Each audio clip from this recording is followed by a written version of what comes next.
Good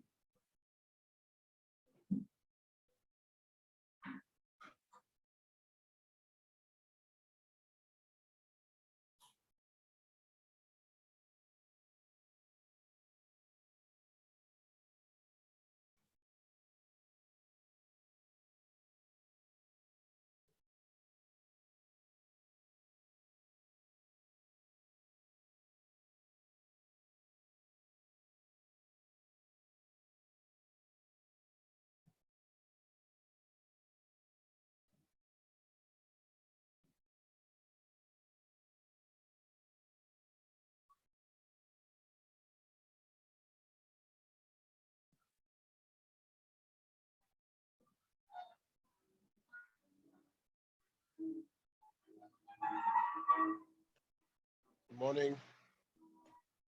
Good morning. Good morning.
Good morning, everyone. Good morning. Good morning. Good morning. I'm going to give a minute or two for the others to arrive. I know that Blair is traveling. I think she told me that I just got a call from her. So she's going to be a bit late. And someone else, Lachey, is not going to be able to make it. But I think I'm expecting everyone else, so I'll give them a second. I see Odessa is trying to connect. So we just give a minute or so for the others.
Okay, let's get started. I trust that everyone had a wonderful week.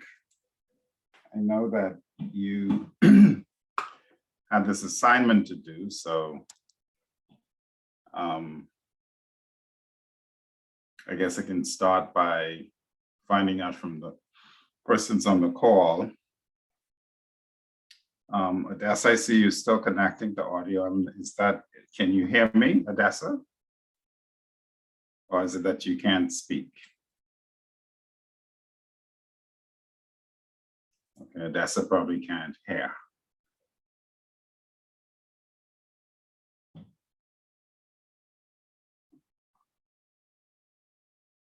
Okay. Any comments about the assignment 4, which is really an upgrade of assignment 2?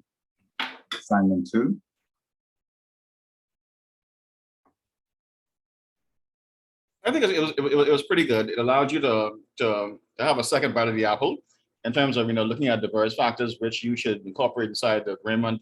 Look at factors which would intrigue the owner, and also factors which would protect you and make sure that you're able to fully maximize and fully benefit from the relationship.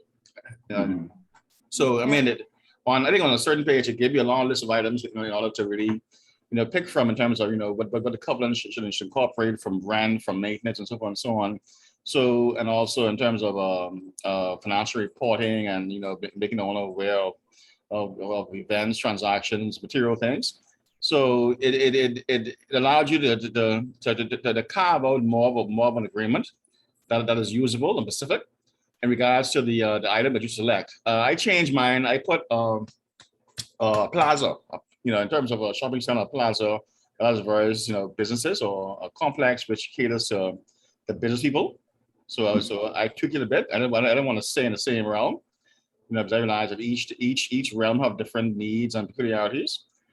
So but it allows you to hone your mind and to really develop your craft and constructing the agreement. Okay, very good, very good. I'm happy that you've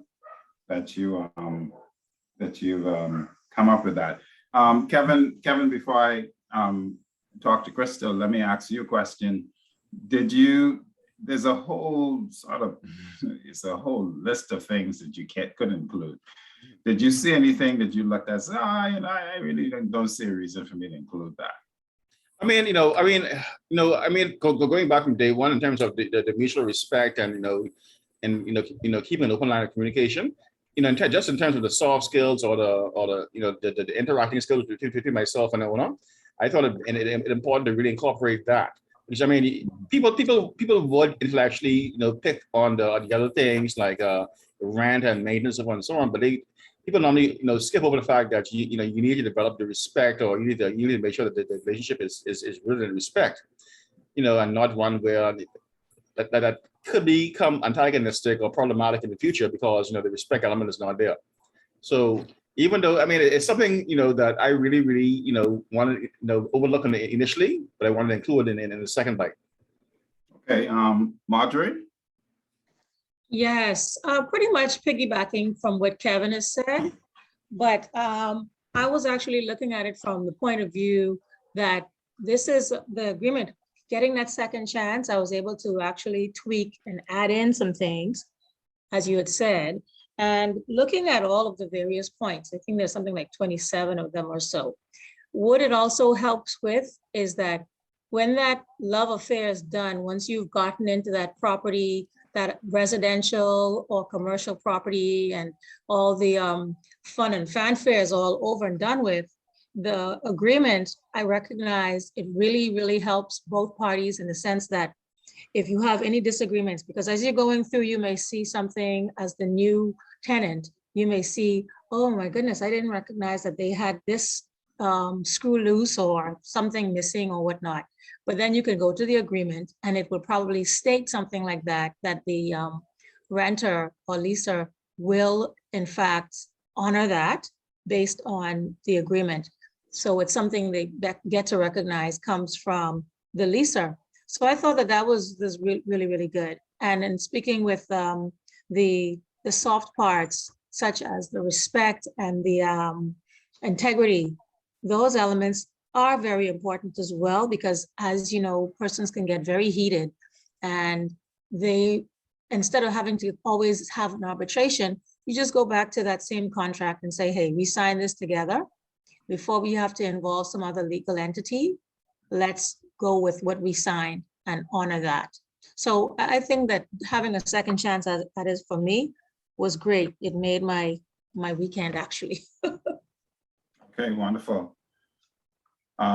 Georgia, I see that you just joined us. I'd asked the question about any takeaways from the exercise and having a redo or rechance at the management agreement.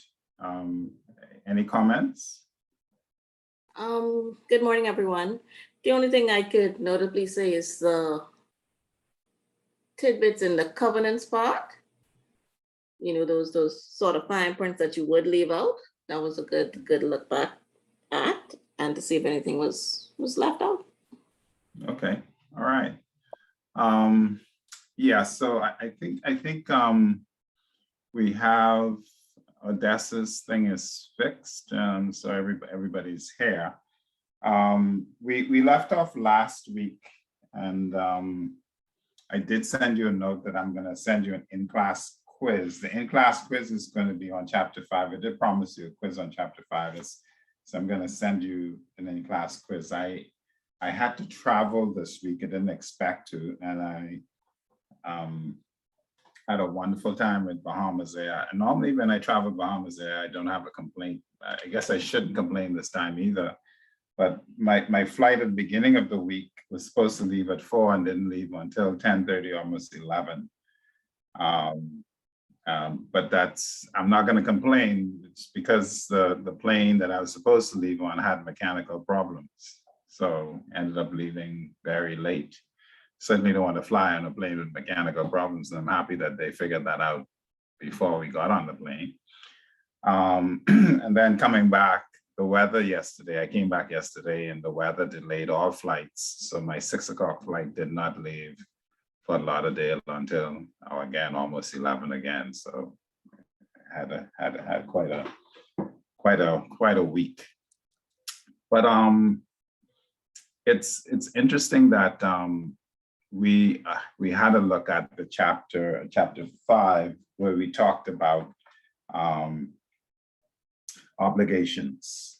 We're going to look deeper. There's actually a module where we talk about the obligations of the property manager to the tenants.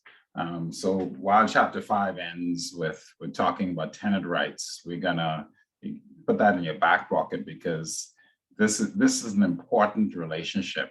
The relationship between the property manager and the property owner is obviously important, because at the end of the day, sometimes the property manager is the property owner, so that's fine. And one of the things I'd like to say there, if you're in that mix where you are the property manager and the property owner, anyway, let me ask it as a question instead of saying it. What do you think one of the main things is that you should achieve if you are the property manager and the property owner, all rolled into one? Anybody? Give it a stab. You can pick on somebody. Okay, what's the main things you should achieve? Now, I can beat you all up for letting Kevin answering all the questions. Well, you know, Kevin is a quick talker, so. Yeah, I know he is. He's on the ball. So I'm right behind him. So I'm gonna pick on Cleophas here. Kevin, give me a minute. No problem. Cleophas, what do you think? Good morning. Morning. Well, to be honest, I am in that situation where I am the property owner and the manager here where I live. Well, to be honest, my first thing is I don't let them know that I am the owner.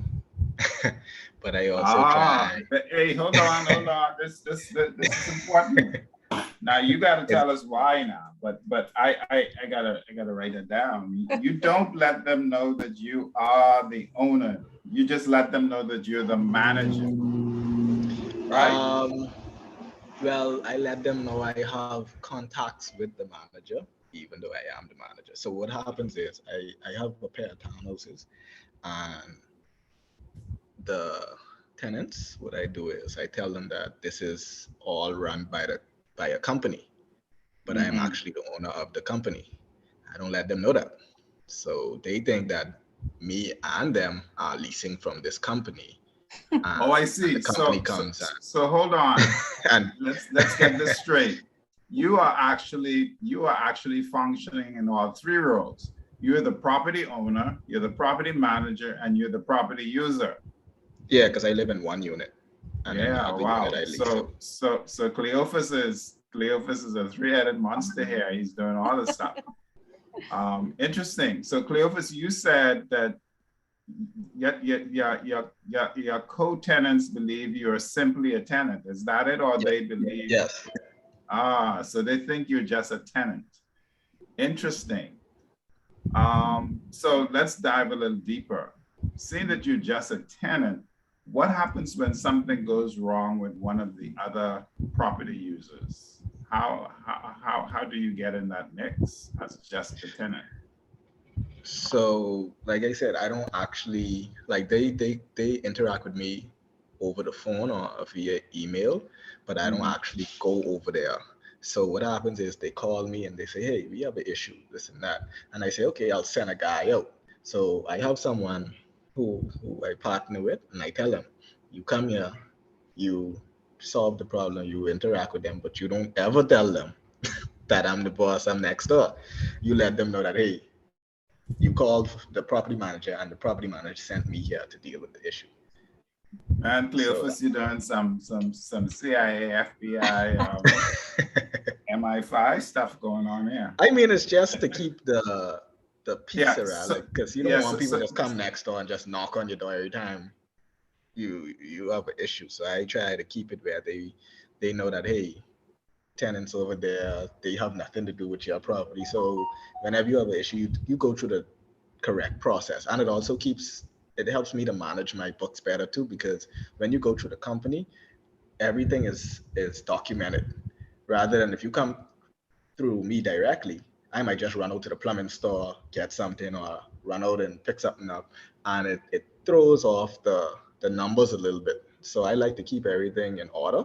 So when you deal directly through the company and you call me as the property manager, and I say, okay, cool, I'm sending someone up there, and he sends the bill, I can now document that correctly so we can keep track of everything. Yeah.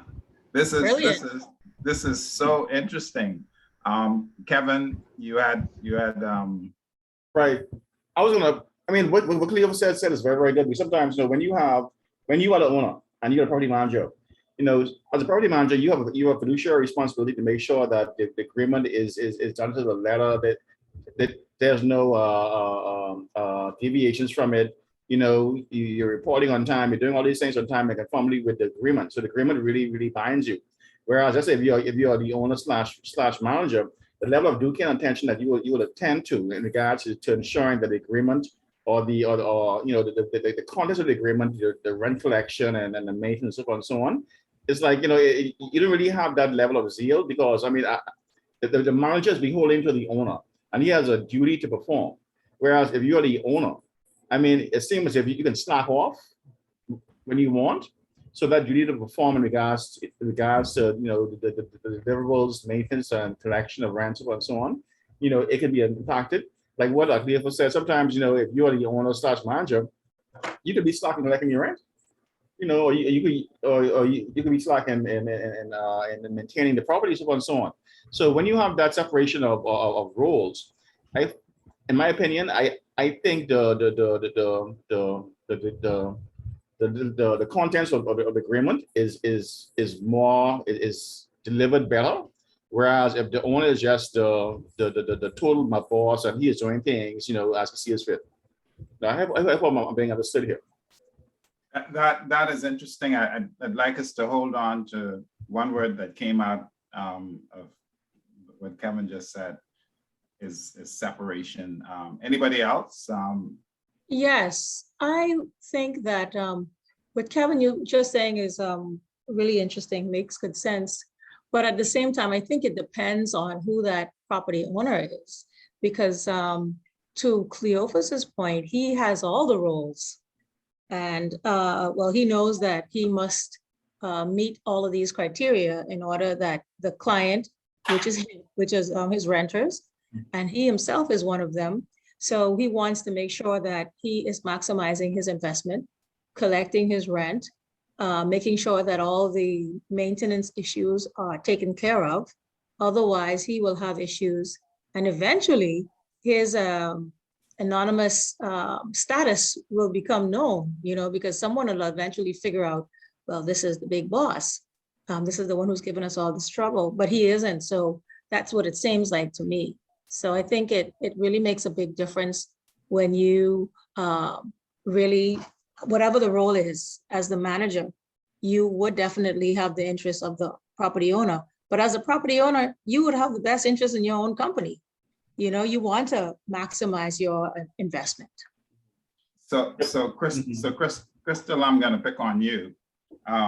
Remember what we're discussing is and Cohen is sorry.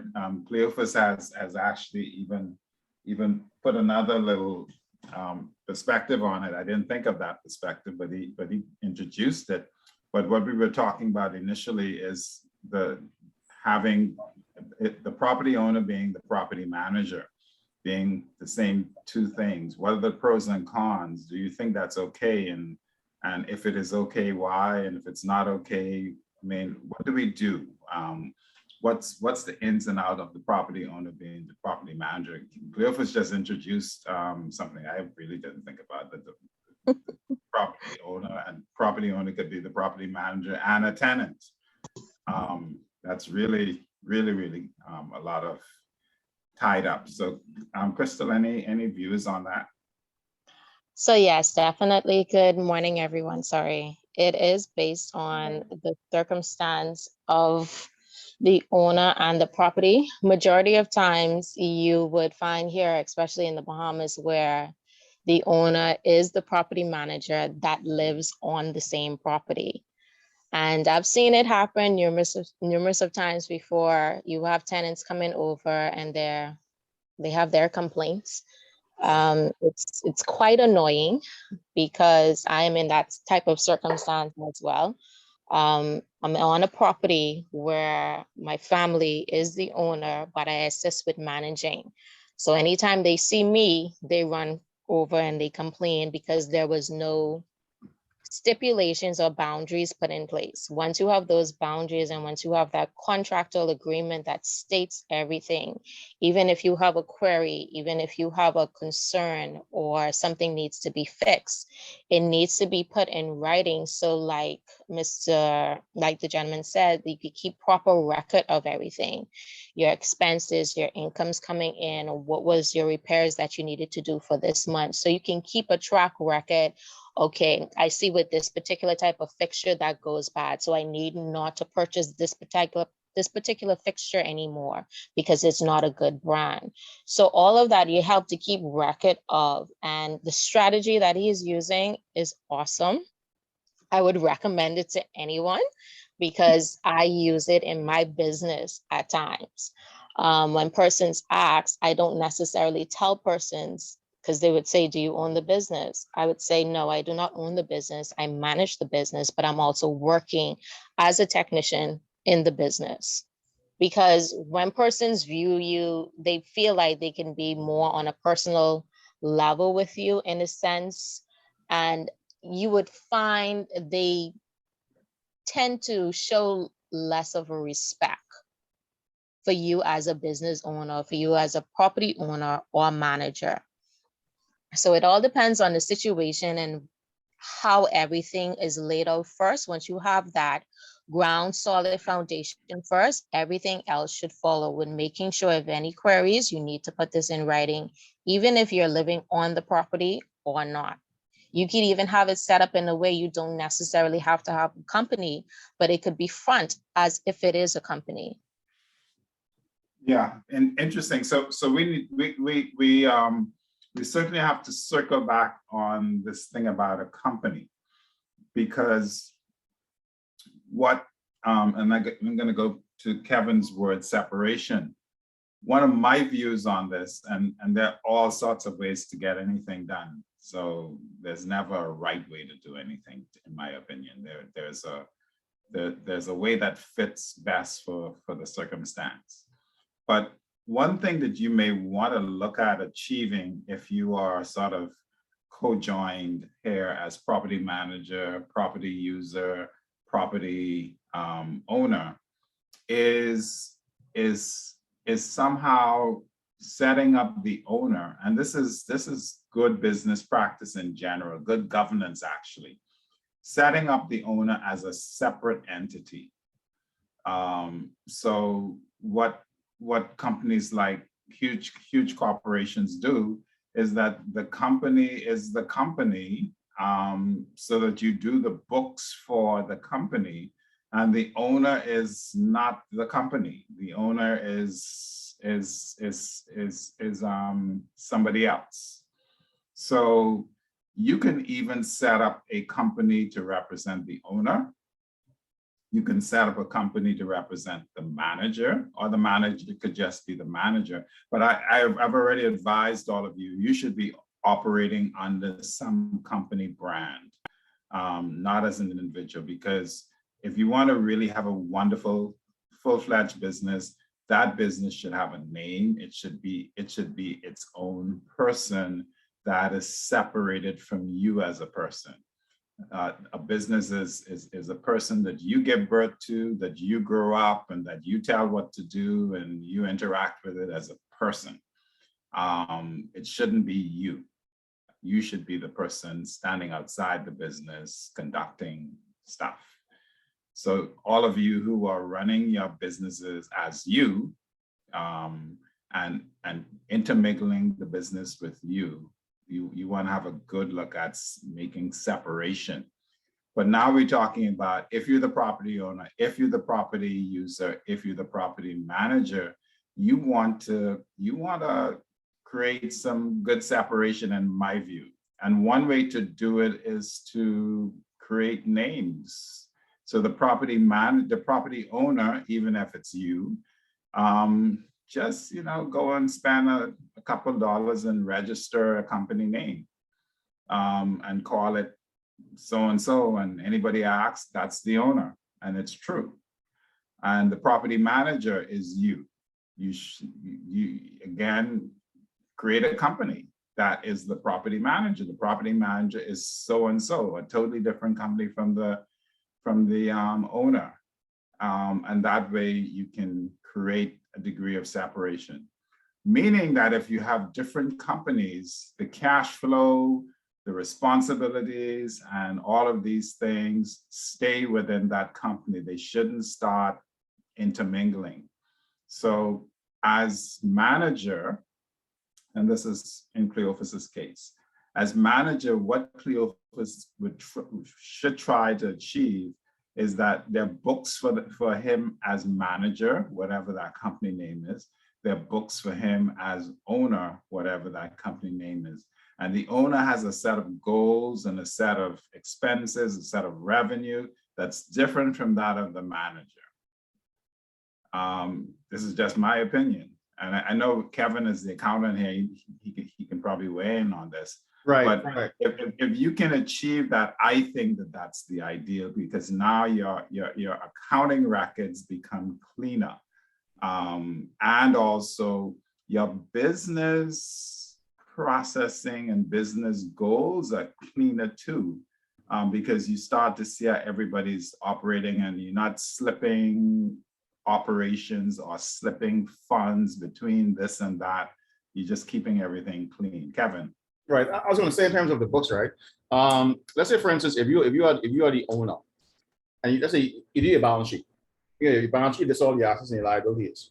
The property will appear on the owner's balance sheet. Like this property valued $300,000 and so on and so on, and the loans against it, so on and so on, that'll pay on the owner.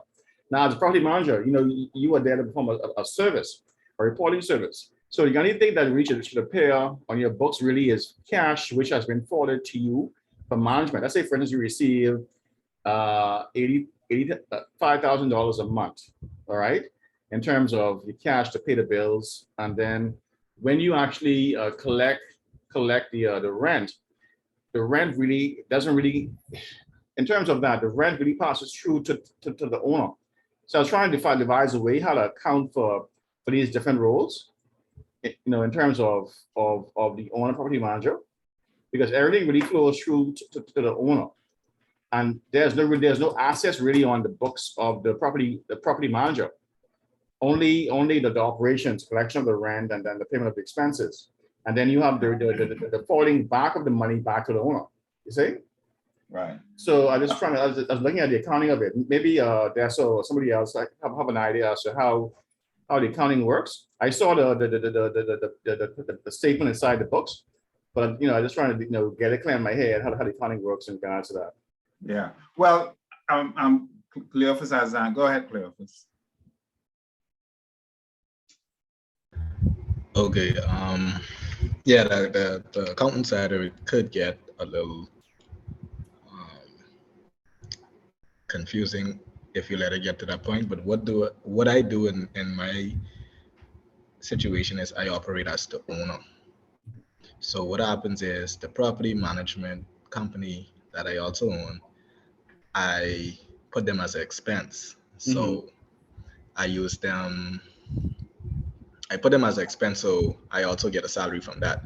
So I pay myself, but on the books, it pays the company because I also have a partner, and the partner, he gets a percentage of the work that the property management company does. Okay. But he doesn't get a percentage of my rent because he isn't the owner. So what happens is, as the owner, I get the overall capital, and then I pay out the expenses, which is the property management, because I have to bring someone here to keep the yard kept every 2 weeks and pay the water and all these other stuff. So the company also makes its money in that entity, and then that's how it flows from there. So it's much easier in that way, because now I could put the company as expense instead of trying to try and figure out how I can split at the top with the company. All right. So you have two different cash flows to yourself. You give the property management fee, and you have the salary then. Yeah, I got to give myself a salary. Because my property management company also operates other properties as well. So the salary doesn't only come from here. So the percentage for this actual property is much smaller than when we do other properties, because here, like I said, I don't actually do a lot here because I don't want them to see me doing nothing around the yard or here. So my partner, when he comes here, he gets a lot more of the commission for this particular property. Now, when we go other places, we mostly do 50-50, but for here, it's more like 80-20. And I don't have a problem with that because, like I said, I collect in the rent at the top. So when he comes here, he's more fully in charge of the operations, but I still oversee everything because I'm right on the property. Odessa? Yes, morning, everybody. I wanted to add that it is a good idea to keep the business and your personal life separately. And the best way to do that is to pay yourself a salary, because at the end of the day, especially when the country is becoming more tax conscious as well, you want to make sure always separate those things so that you can report correctly. And it actually, I think in this instance, it's sort of easy for him to separate both because it's not his only source of revenue, and he actually has the rental from the apartments as another source of income, and that in itself could be a separate company where he is also using funds to maintain the apartments or however, and he's paying himself a salary from that as well, but cash is piling up on the business side and not touching, not intermingling his personal monies with those. So it's always good to, if you have a business, to allocate a salary for yourself, allocate insurance coverages for yourself and your employees, so that when you do blow up real big, your accounting is already in place, and any certified public accountant can come in and audit your books, and you can use it for a whole lot of things. So it's really not difficult. It just calls for a whole lot of discipline as it relates to keeping the two separate. No matter how tempted you are to touch the money, it's best to give yourself a loan rather than to actually dip into the company's money, but always put yourself on the books as a staff and pay yourself a salary. And if you need to do a loan from the company, you do that, where you're paying it back from whatever your salary is, or etc.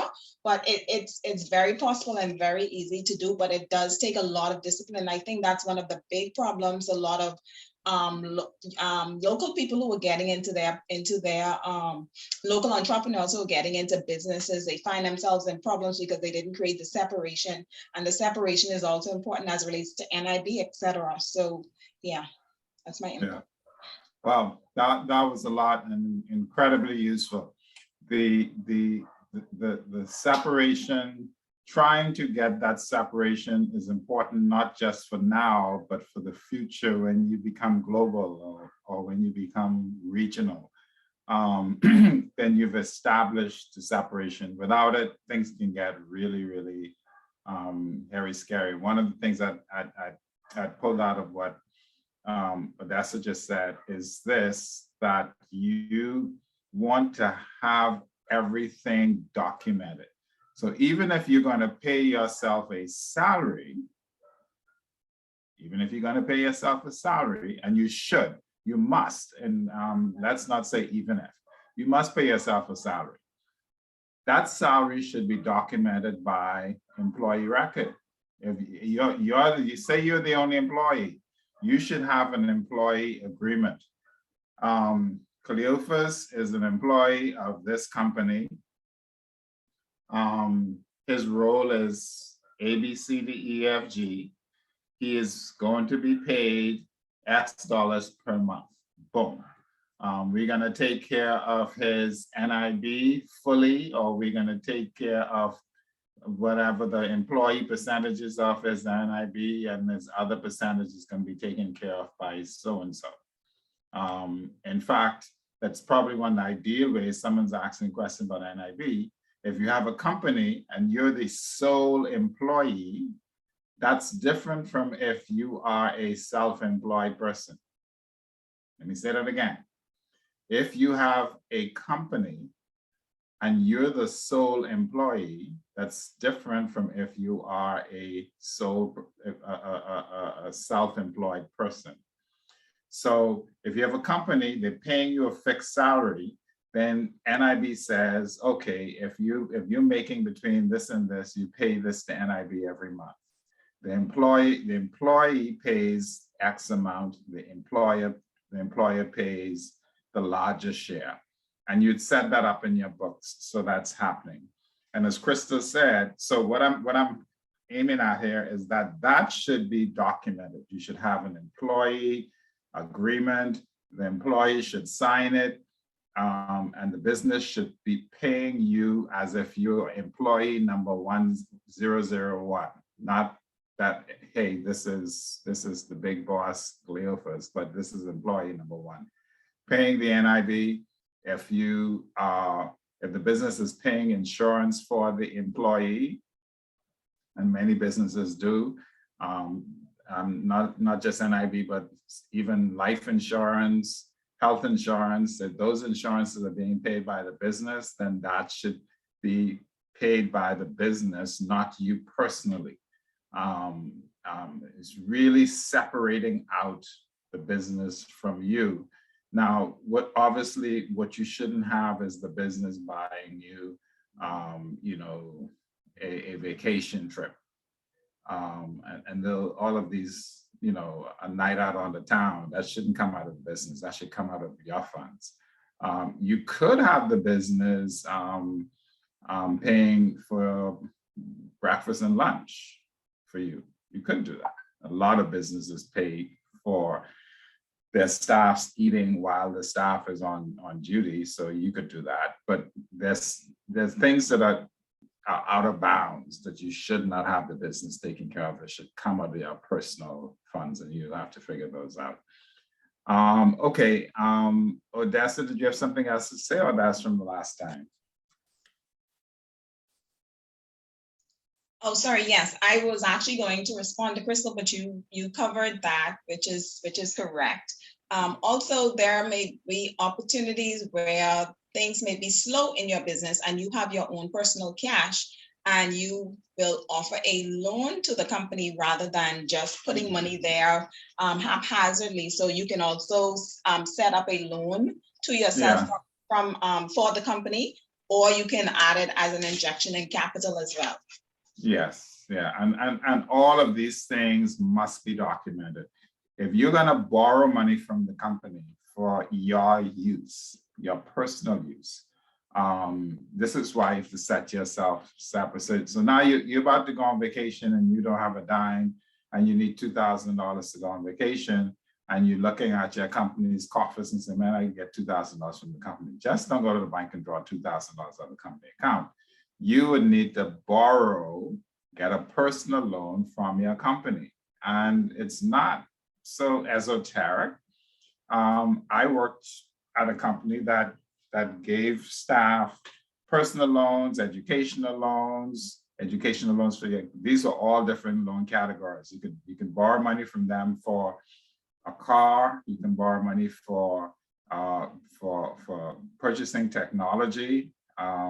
You can borrow money for education loan for you, for your kids. You can get a mortgage, and you can get something called a personal loan.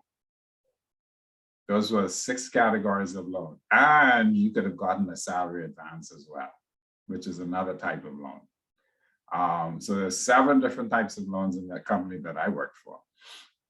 So you can borrow money from your company, but just don't go and grab a fistful of dollars and break off running and say, you know, my company got some money, let me take a small vacation. Borrow it and draw up the proper documents to record the loan and how and when it's going to be paid back.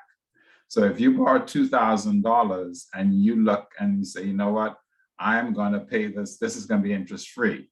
Or to be fair to your business, if that $2,000 was earning 1% in the bank, you probably should pay your business back a minimum of 1%, but you should probably pay 2% to say, you know, I took this from you and it's a loan, so everyone who lends money should make some money. And if you are going to lend the business some money, it should be the same. You either consider this is an interest-free loan, but it has to have interest. The interest could be 0, but it needs to have interest. This is a 0% loan, or this is a 0.5%, 1%, or 10%, whatever the percent is. For the business, then you have to draw up the documents so the business is obligated to pay you back according to the terms of the loan agreement. All right, so that was a wonderful discussion. We segued in from the initially question. We've even started talking about this thing about property maintenance, which we're going to talk about today. Before we go to property maintenance, anything else, or can we go ahead? Any other comments?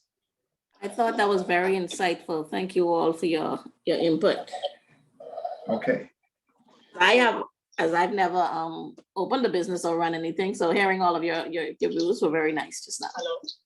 Yeah, but Georgia, if you've never opened a business, I would tell you, in fact, I think I've said this before in this forum, I admonish every single one of you who don't have a business, and even those who have a business, you should at minimum have a business called Georgia Robinson Services or Georgia Robinson. Nothing wrong with having a business called Georgia Robinson or Georgia K. Robinson. Will do. Yeah, you should at very least. Today, I think the way government has stuff set up, you don't even have to, if I have it correct, you don't even have to pay business licensing fee for like a little startup fledgling company, but you want to have a company that has your name. And I mentioned one of the reasons for that is that there are many businesses, public and private, who cannot do business with you unless you show them a license. And in some, you run into problems, and I've seen people run into this problem.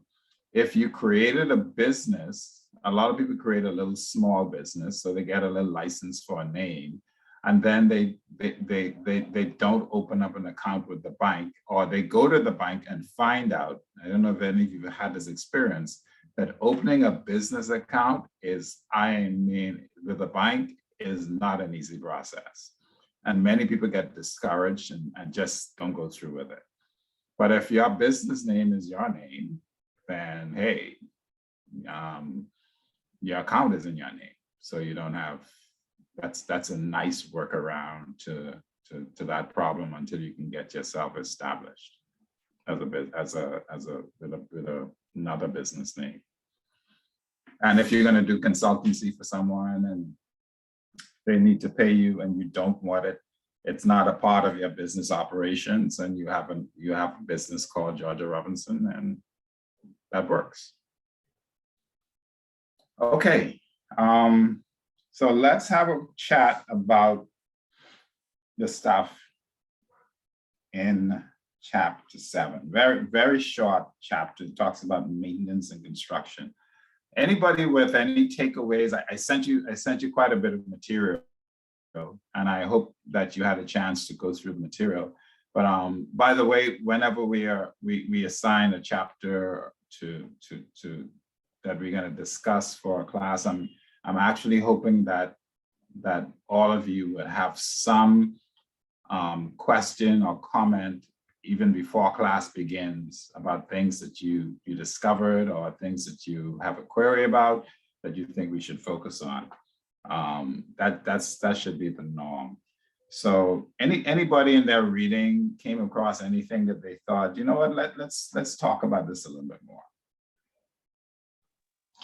Well, I definitely know for myself, I need to have a little bit more knowledge in the construction area, because we're calling some names, and when persons ask you various questions or repairs or anything that you need done for an establishment, you need to know those names, those terminologies.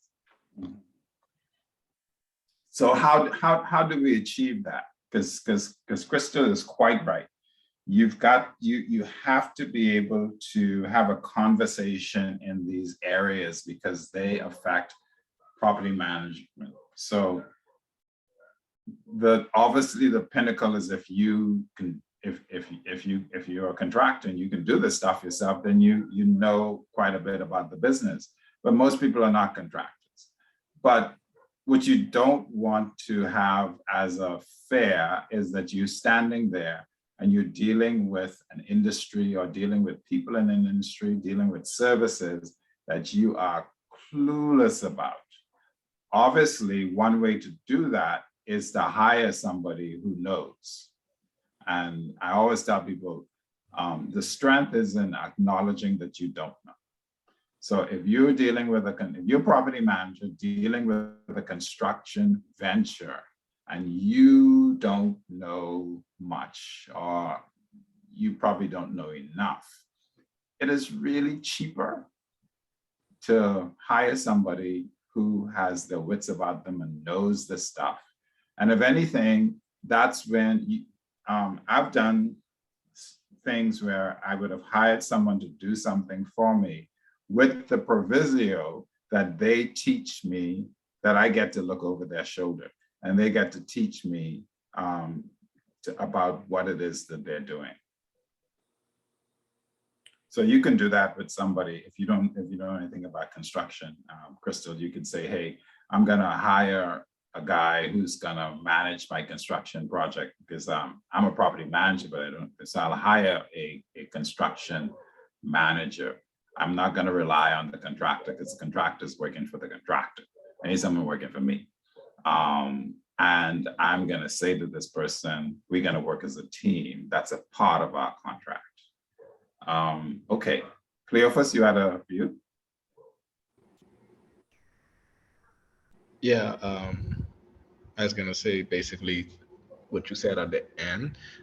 The easiest way to get familiar with the industry is to have someone who knows about it on your team, and then you have to be there with them. I think we spoke about this last week or the week before when I spoke. You have to be hands-on.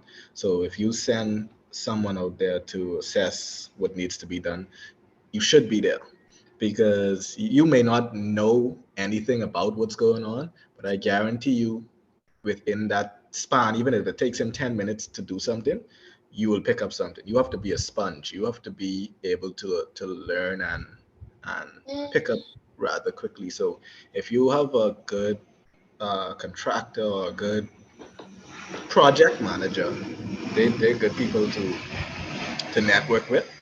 Once you're there, certain terminologies they use, you would start to pick up on certain ways. You see how they operate or how they assess damages or how to look at certain things. Once you get in the flow of it and you start to build that relationship with them, it becomes much more easier. So even going further into your business, like years down the line, even when you have say you do have a situation, sometimes it's even easier to explain to them. Because as a property manager, sometimes you call, let's say, a plumber, and your tenant called you and say, oh, I have a leak. When you call the plumber, you can't just say, oh, I have a leak.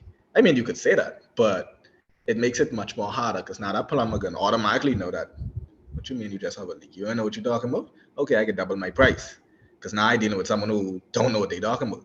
But if you have some experience and you already picked that up from being networking with project managers or contractors, now when you call a plumber, you could say, hey, underneath the sink, we have a valve loose. I might need you just to bring over a few couplings or something like. Now the plumber can say, wow, okay, cool. This guy only needs something. Okay, that's $20. I got a couple of them in my car. I can bring them for you. We could just hook that up and you could go. So that's a way where I cut a lot of costs by having a lot of tradespeople around me. That makes it much easier to maintain properties. And one takeaway, I got Marjorie and Odessa and Georgia in that order. But one takeaway I got from that, Cleophas, is the wonderful word sponge. And I'm going to tell you, soaking wet sponges are not very useful for anything other than wetting something up. But if you're gonna soak up stuff, you want to be a dry sponge. And sometimes you've got to even pretend to be dry, because a lot of people lose opportunity in learning because they walk onto the scene and they're too ashamed to say they don't know, or they have a personality where they got to always act like they know. But one of the things I try to do in almost every situation is initially I am going to act like I don't know. I have no clue. Even stuff that I'm really good at, know a lot about, I'm going to come there like, you tell me, what information do you have? And I find that way you learn a lot more than when you let somebody feel that you know everything, or that you have it all. If you want to, if you're in a situation where you want to learn something from someone, allow them to teach you. That's the bottom line to it. So how do we do this? I'm going to do this in alphabetical order. So I'm going to do Georgia first, then Marjorie, then Odessa. Morning, okay. I just wanted to say that YouTube is my friend. Anytime I hear something or getting into a new venture like this, DIY, and just like you say, just to learn the terminologies and the tools they use, or how it's going to look or should look renovations also. I attend in almost anything I do. YouTube is my friend. And I just Hey. wanted to, Great stuff. Marjorie, sorry. Yes, well, pretty much backing up on what both you and Cleopa said. But as far as, well, personally being a property manager and having my own business, and coming in it before having a lot of this knowledge that I'm getting from you guys now, it's been a matter of being that sponge that never gets totally saturated, you know? And like to the point of when someone assumes you know something, excuse me, or don't know, what happens is they would try and take advantage. So for example, I've had to bring a plumber in from Nassau into Andros. And when knowing the knowledge that I've gained over the years of dealing with plumbing issues, I go in, I pay attention to what the previous plumbers had done. I see how they are unable to either fix it or whatever the issue is. So when I speak with the potentially better plumber, I'm able to give them some information. So being able to do that, I incur less of a cost, I've found. And they are able to come in knowing, well, okay, we're traveling, so we can't always have everything we need as far as equipment. But if I'm able to give them some idea, they're able to come in and assess. And, you know, a lot of the times I've been very correct in the assessment. Same thing electrical. So all of it, it makes you, and construction, I've actually had to have things constructed on the property. I've had to rebuild things. I've had major roof leaks where it was thousands and thousands of dollars of repairs. And I've had to figure out how to tell the roofer, how do we do a test after you finish? So these kinds of, this kind of knowledge, I've been really pleased that I've been getting them through other experiences. Sometimes that's a costly experience, but at the end of the day, it's your business and you want to continue to push and know as much as you can. And like Ian said, not to be a saturated sponge. I don't think I'm saturated. I have so much more to learn. And this morning, thank you guys so much for a lot of this details I've been getting. Okay, Odessa. Okay, so I wanted to add that in this business of property management, I found that especially managing the properties for my previous employer, I found that building relationships was key. There are some trusted people that you're gonna have to have in your network, whether it's a contractor, the AC guy, the plumber, whomever, but there are going to be some that are going to be so honest with you. They're not going to take advantage of you as an individual trying to accomplish a particular task. Because what you will find in the industry is that you will find a lot of people, especially when you don't understand the language or the jargon, they are going to take advantage of you. So if you can't say that, okay, my kitchen faucet just needs to change, and that's where I think where my leak is coming from, they're going to come to you and probably make you change out the entire zinc. So that is extremely important as it relates to having a trusted group of resources with you. Another thing is, even when you, in your social circles, you may actually just be sitting down and you may sit next to a contractor, or you may sit next to an electrician, or you may have these people in your family. You can actually just have general conversations, and you will find that that will help your language, that will help your knowledge about how certain things are done, because you will find someone that's going to charge you to run a pipe one way, and that's the only way they're thinking that pipe can be ran, but someone else could have already told you, or you could have seen yourself that it could be run a different way.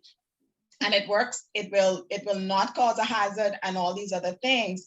So I thought that those were two important points that was very, very essential, because you will find that people will take advantage of you or attempt to take advantage of you if you don't know the language and if you don't build certain relationships. And there are some people out there who are willing to tell you all the tricks of the trade. They're not trying to hoard the information, and they realize that at the end of the day, even if you don't use them because they're outside of your cost bracket for this particular project, referrals, etc., are down the line, or that's just the personality of individuals. So yeah. Oh, okay, wonderful. And one of the things that I'd like to add to what has been said is the importance of understanding that you must be able to trust your intuition and your instincts as a human being. So you have to have the courage that if you get a feeling about what somebody's doing, or if something is puzzling to you, or you get this, whether the feeling is positive or negative, but if you get an instinct about something, don't brush it aside. Just don't get yourself used to brushing your instincts and intuitions aside. Just because you don't know something about what the plumber is doing doesn't mean that you shouldn't be in a position that if your instincts tell you that, hey, I need to question this, you should question it. Really develop. A lot of us has lost our ability to even hear our instincts anymore because we spend a lot of time brushing our instincts aside. And if you keep doing that, then the instinct becomes a whisper, and then at some point it just disappears. So you want to listen to it, and it starts to get louder and louder and talks to you all the time. It's not a bad thing to have. All right, so one of the things that we have to have a skill with in terms of property managers is this whole aspect of inspection. And I'd like to I'm going to pick on Cohen here, but I'd like to start off by saying inspection really is a pivotal thing because it puts you should have a schedule where it puts you in a position where you catch a lot of things before something goes wrong. Many things don't suddenly go wrong. Things start to creep in, and bit by bit and bit by bit. For instance, the filter on the air conditioning doesn't get dirty in 2 seconds. You put a clean one in, and over time, it gets dirtier and dirtier and dirtier until it gets clogged. And if you don't change it, it can actually destroy your equipment. It can get to that level of cloggedness that it will literally not only be unhealthy for the persons in the area, but it can literally destroy your equipment and have it operate differently. But to my point, it doesn't happen in a second. If you have an inspection schedule, and you would probably need to have different inspection schedules for different things. It depends on how you set up. You can say, look, I'm going to go to the property once every month, once a quarter, and I have a checklist of everything that I'm going to look at. Just and you may up the ante, say, I'm not just going to look at it, I'm going to take a picture. So I'm going to take a picture as to where the gauge is. And this goes into even your utilities.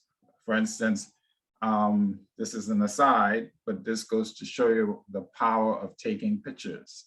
My own personal story is I realized that BPL says that they read my meter on the 2nd of every month. So I have an alarm on the 2nd, a task on the 2nd that says on the 2nd of every month, I go with my camera, my phone, and I take a picture of my meter. And I make sure I take a picture close up, and I take another picture so it's no one can say I just took a picture of some random meter. I take the picture of the meter on the house. So you can see the house and the meter, then I take one close up. And believe it or not, that has helped me so much, because I had an occasion where I got a bill for saying that my meter reading was, let's say it's 20,000, when I had a picture and it was half of that, 10,000. So I was able to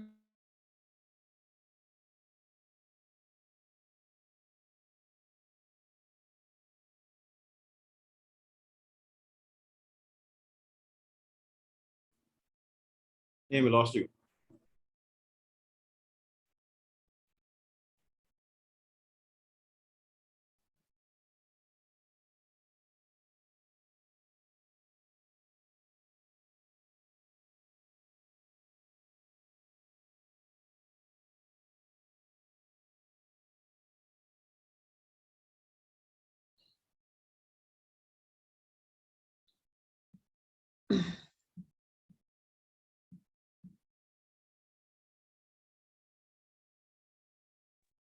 Sorry, I lost you for a minute. Not only did they reverse their bogus reading, but I found that as time went on, they realized that I was the kind of person who did that, so they stopped making up my meter reading, which obviously they were doing. So I'm bringing that point up about the importance of inspection, the importance of having a list of things, because you really can't keep things in your head. So it's really best to have a checklist to do an inspection. And you sit down and think of all the things that you're going to put on your checklist, when you're going to do the inspection, and how you're going to keep a report on what the stuff was.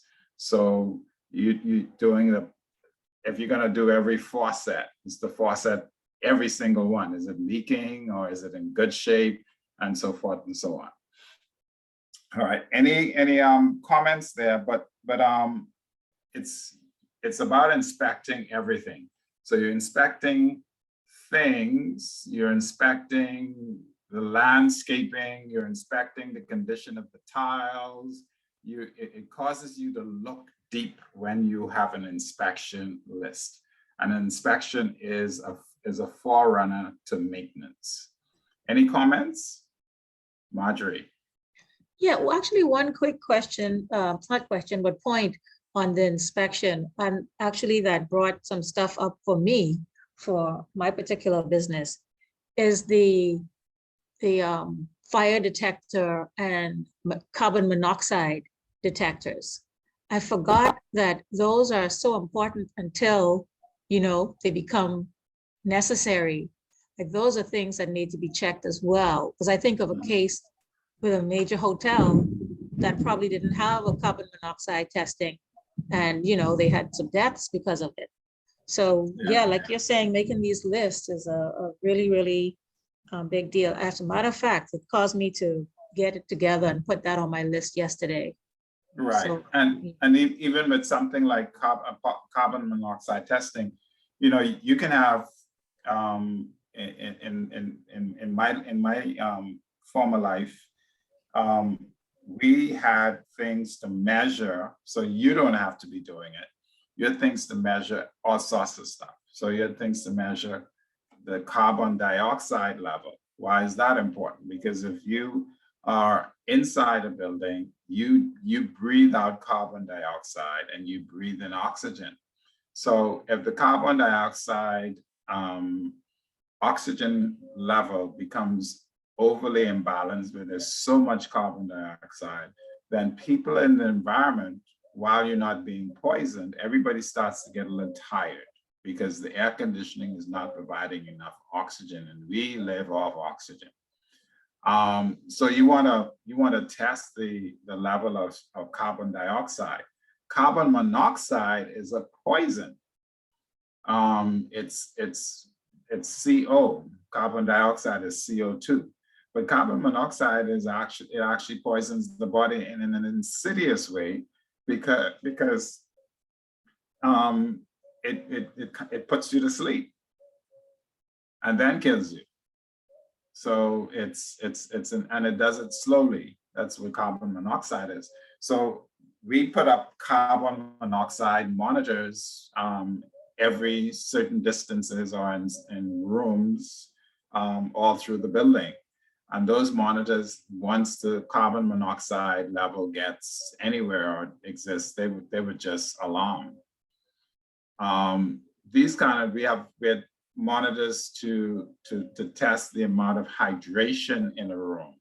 And that could be important because in some rooms where you have certain equipment, the moisture in the room can actually cause mold or cause things to rust and rot.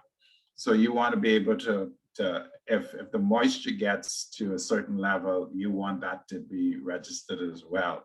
Or if there's a leak in the floor, sometimes you don't know unless the moisture level in the room gets very high, and it tells you there's water somewhere, and sometimes that water is in the floor. Okay, so Odessa? So I wanted to, well, that carbon monoxide poisoning thing was just like out of left field for me. I was so shocked. I didn't even know that that was a thing. So it's so important to be conscious. You don't have to be experts in all these things, but to just be aware of them, that was just very interesting. I like how you defined both carbon monoxide and carbon dioxide, the difference between the two and the need to have the sensors in those different places. That is really good. And it actually does give us all a lot more things to think about when we do inspect properties and when we actually moving through our own personal spaces. What I wanted to say about the inspections is that I found this section interesting, especially when it talked about how the tenant can actually refuse access if the tenant doesn't agree to access, or the tenant has to agree. And then I thought of what a nightmare that could be, where some tenants are just being so difficult and you actually can't get access to the property. And has anyone had any instances where they've actually attempted on several occasions to do a scheduled inspection and had issues getting in, and what exactly was done to resolve it?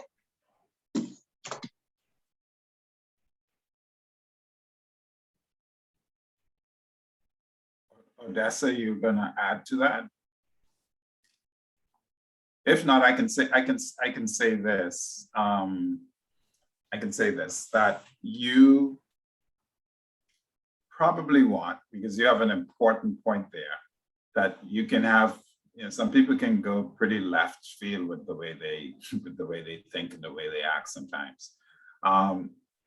You would probably want to think of including in your tenancy agreement something that says the property manager / property owner has the you the tenant agree that there will be an inspection, whether it's commercial property or residential property, there will be an inspection once a month on this particular date.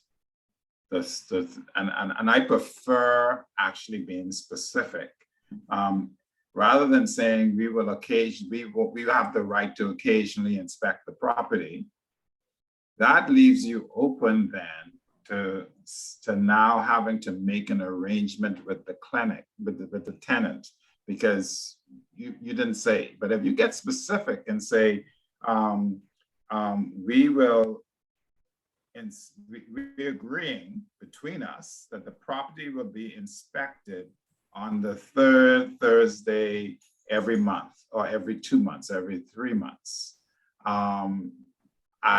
at this time of, get down to even the time of the day. That's what we agree to. Now we can obviously finagle around the agreement date, but at least if you show up on that day and at that time, the tenant has agreed that they will make the property available on that date and time. So it gives you a backup for crazy tenants. Marjorie? Actually, a question to that same point. If the tenant, because reading through the text, it says that in most of the Bahamas agreements, we have a 72-hour time frame in which you can give the notice of 72 hours to the tenant. So should the tenant receive that notice with the 72 hours and they choose not to honor it, isn't there a legal recourse for that?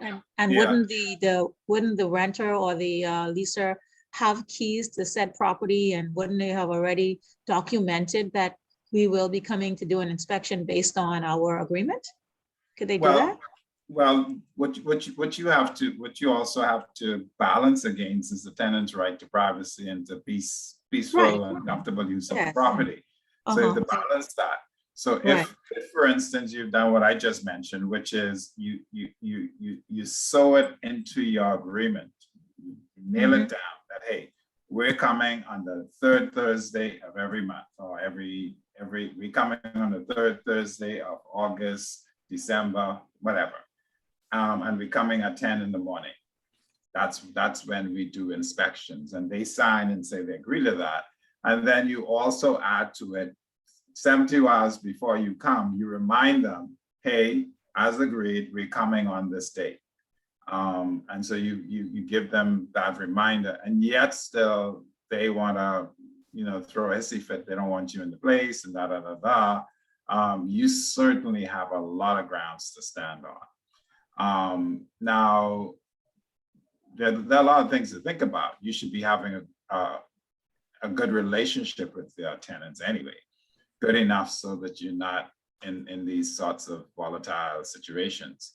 But in the event, because the question was, you do have people like this, but in the event you've put in place these things that I mentioned, Marjorie mentioned the 72-hour notice, and you still have someone who is like really being incredibly difficult, you own the property. It comes back down to that, and you've taken steps to be rational and reasonable. And in law, you get really supported when you're being reasonable with somebody, and you have rights. I thought I saw somebody else's hand up. Okay. Yes, that was me. Okay. I wanted to add that just how, developing those relationships with your tenants is so important, because they will be the ones that will act up. And just how a lot of people feel like, a lot of men feel like the courts, and they're warranted, the courts are lenient towards mothers.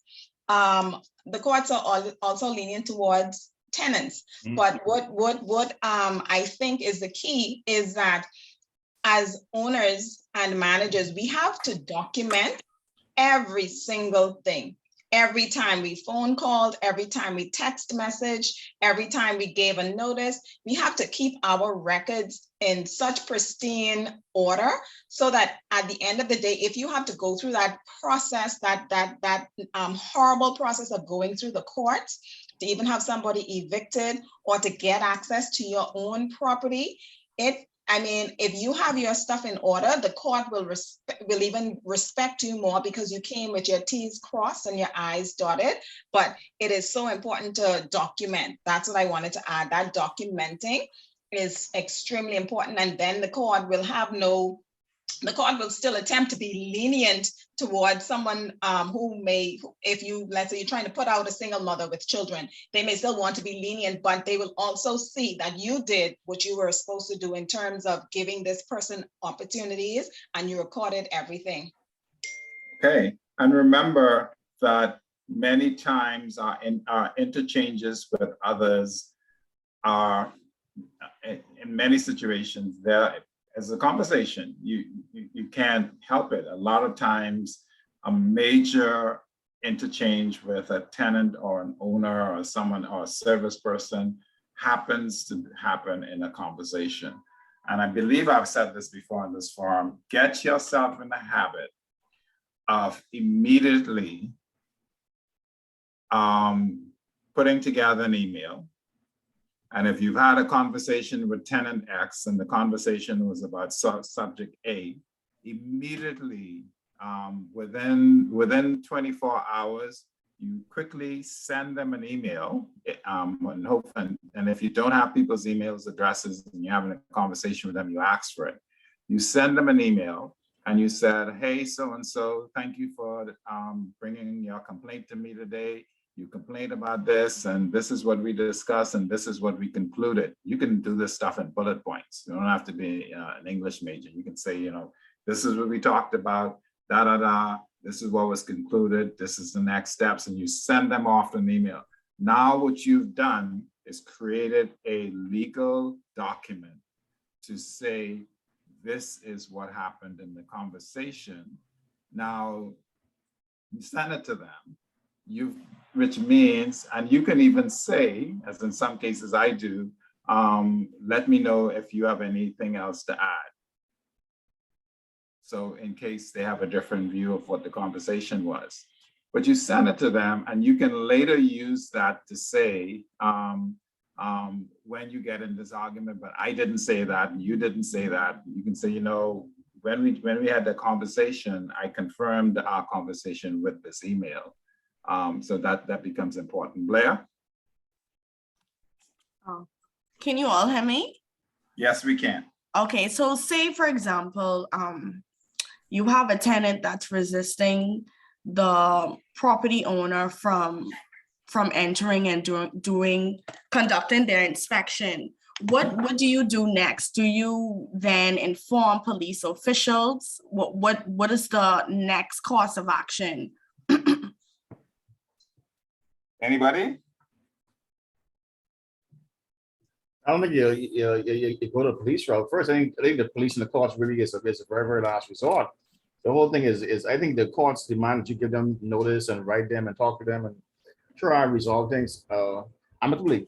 And if that fails, then of course the last resort really is the courts, and then the courts, then the police. So the courts is before the police.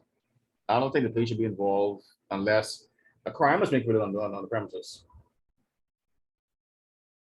And I will tell you, Blair, somebody mentioned the tenants seem to have a lot of rights. I will tell you, most people's experience is that when they go to the police with this stuff, there are two systems of going to the police in the Bahamas.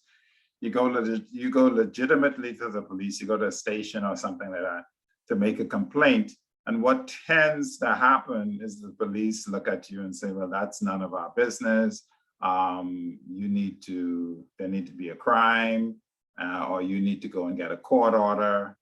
That's normally what people say. Now, the second police system is to have, I see it in the chat, some people have police friends, which is very different from the police system. That's our own little Bahamian system where people have police friends, and these people go and call their police friend, and they put on their uniform and they show up and they act a certain way. I don't know that that's the way the police normally would do it, but I know that we seem to have that system in this country as well. And sometimes the police friend gets paid or not. It's interesting that these things happen. Yeah, but I mean, you have to be very, very careful, right? Because you have a police friend, right? But technically, it's a police bodyguard. You're hiring a bodyguard because the police sometimes we have no power to act, and you may get him in trouble because he's acting out of scope. He's acting in a civil matter, and no crime has been committed. So pretty much he's being a bodyguard to you. Thank you. Thank you. That is so true. So those who use that police friend system need to be quite cognizant that police. That's why I said they go put on their uniform and show up. That person is really an actor. They're not performing a job, a legitimate job. They're just they're on the stage at that point, and you can get yourself in some murky ground.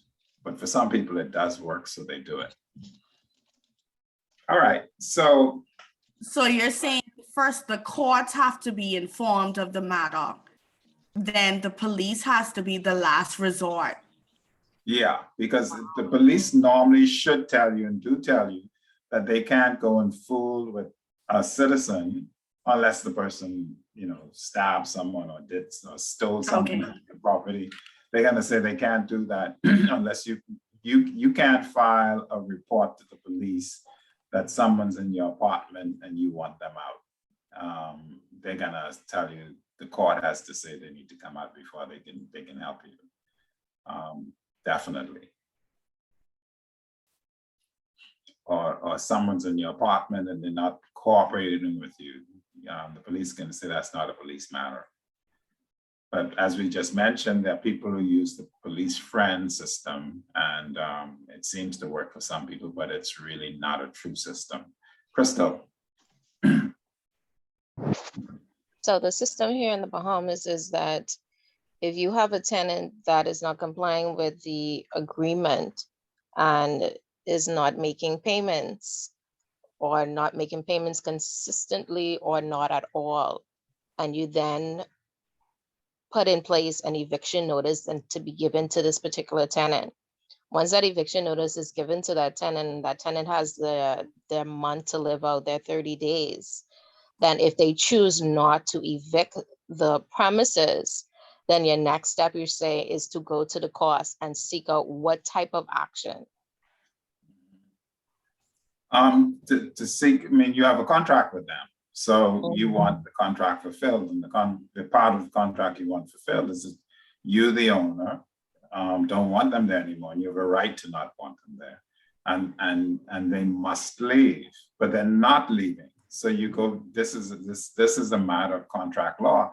So you go to court and it's like, I have a contract with this person, and they signed it and I signed it, and they fell down, and they're not living up to their part of it, which is I need them to get out.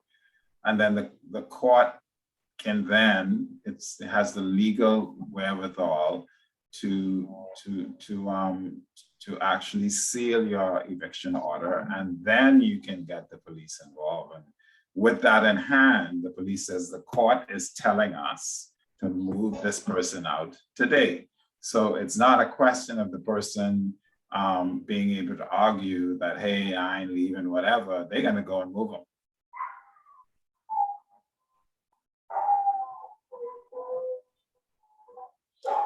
Okay, so we were talking about inspections and inspections with the tenant and occupancy. And let's go back to the whole thing about relationships, because we're talking about really at the heart of everything you do should be relationship management.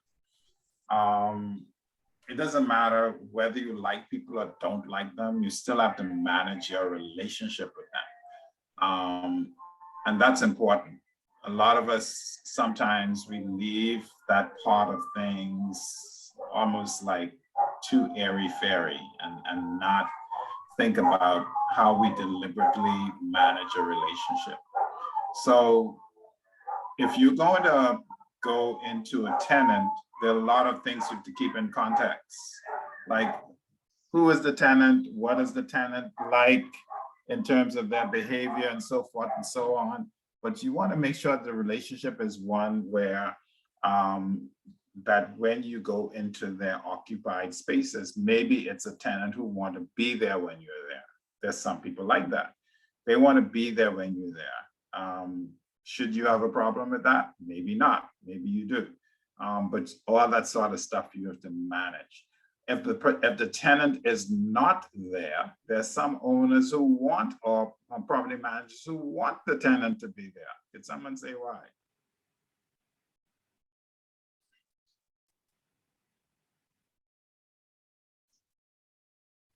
And make sure that everybody hasn't fallen asleep. Crystal, why would you insist that the tenant be there? So we both can go through the inspection and to verify you have in firsthand, as well as myself, with the original inspection list or photos that would have been done on the day or the few days before you came to occupy the space. Okay, wonderful. Cleophas?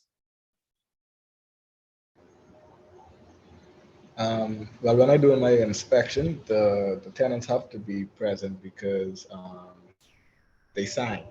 For me, I make them sign the inspection form. So I have my inspection form, we go through everything.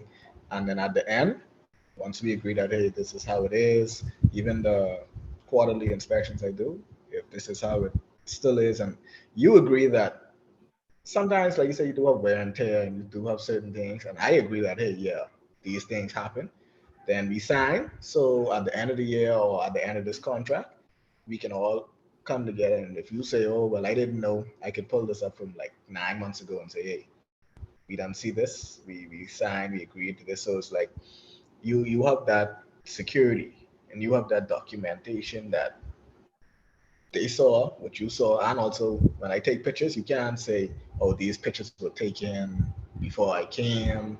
So I let them sign the document.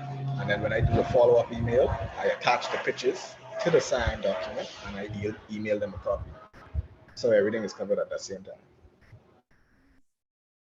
Wonderful. Let me ask the question, Cleophas, about level of detail. Say, we talked about air conditioning, so let's pick on air conditioning. Say you're inspecting the air conditioner with your tenant there, whether it's a commercial tenant or a residential tenant. Are you going as deep as simple? Are you just simply saying the air conditioner is working and it's working fine? Or are you opening up the unit and looking at the filter, for instance, say the filter is dirty or the filter is clean? I mean, how far are you going with this? Okay, well, for me, it's routine maintenance. So because like I said, I have a lot of friends that have trades, I learned a lot from them. So I could do inspections on routine stuff. Now, if you say it's knocking or it isn't cooling as it should, I'll call someone else, a professional, to come and inspect it. But when it comes to filters or small things that I could do myself, I inspect to that level and then we go from there. But when it comes to detail, when it comes to other things, I inspect for like rodents, any type of droppings, any type of termites, pieces I could find. Like I do a very detailed inspection. So I let the tenants know, not just 72 hours, I let you know at least 2 weeks in advance that I'm coming to do a detailed inspection. So all your personal items, please put them aside, and I send the inspection form to let you know what I'm looking for. So you could, if you choose to clean it up and make it look presentable, then that's cool. But I let you know that, hey, this is what we're coming to inspect, this is what we're looking for. And if further inspection needs to happen, I'll bring in a professional to deal with, like you say, the AC, if it's leaking or something like that. I'll have to do it. I think, are you done, Cleophas? Yes. Yeah, I think something like that, like a thorough inspection should be done, because if you see something that can cause a problem in the long run, then you could do some type of preventative maintenance. Yes, preventative maintenance. So I think that is a good idea, to be as thorough as possible, even if you have to open up the air condition vents, things like that should be done. I think that's important. Yeah. Odessa has their hand up. I just as a follow-up to that, sometimes you got to get really anal. You've got to go down to do things like, there's a stove in the apartment or stove on the premises, and you turn on every burner to make sure they all turn on.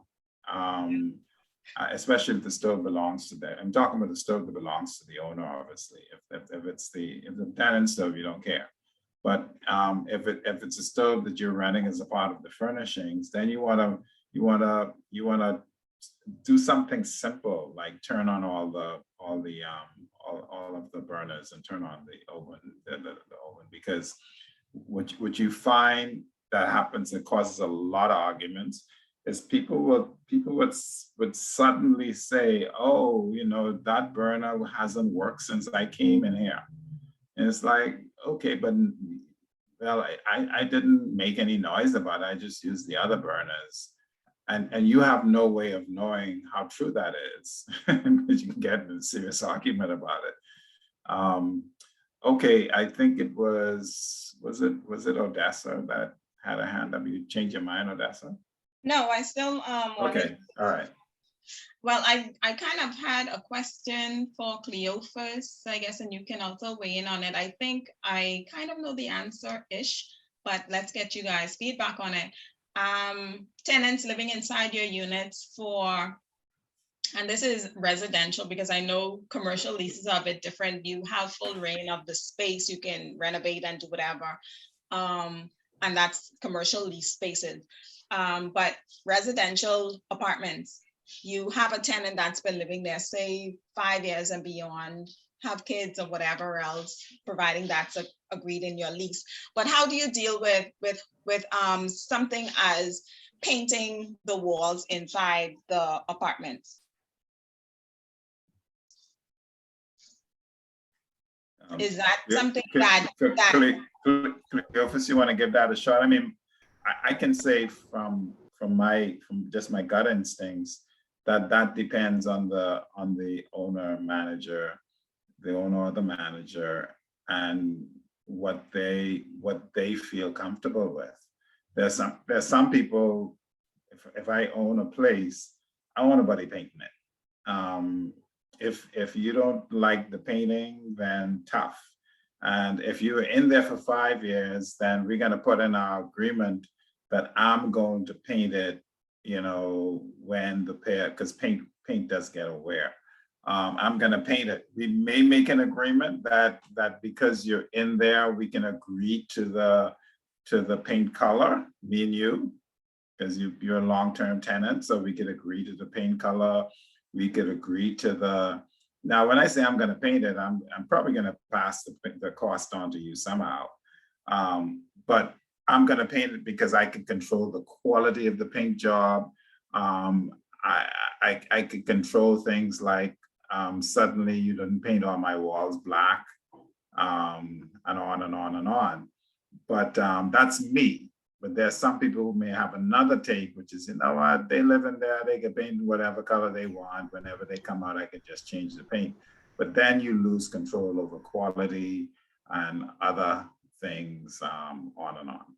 And if you're gonna paint it, obviously, then you have to assure that you don't paint up the people's stuff. You know, you don't drop paint all over their personal belongings and so forth and so on. Okay, it's a couple of people had their hands up. I think it's Marjorie, then Cleophas. Oh, yes.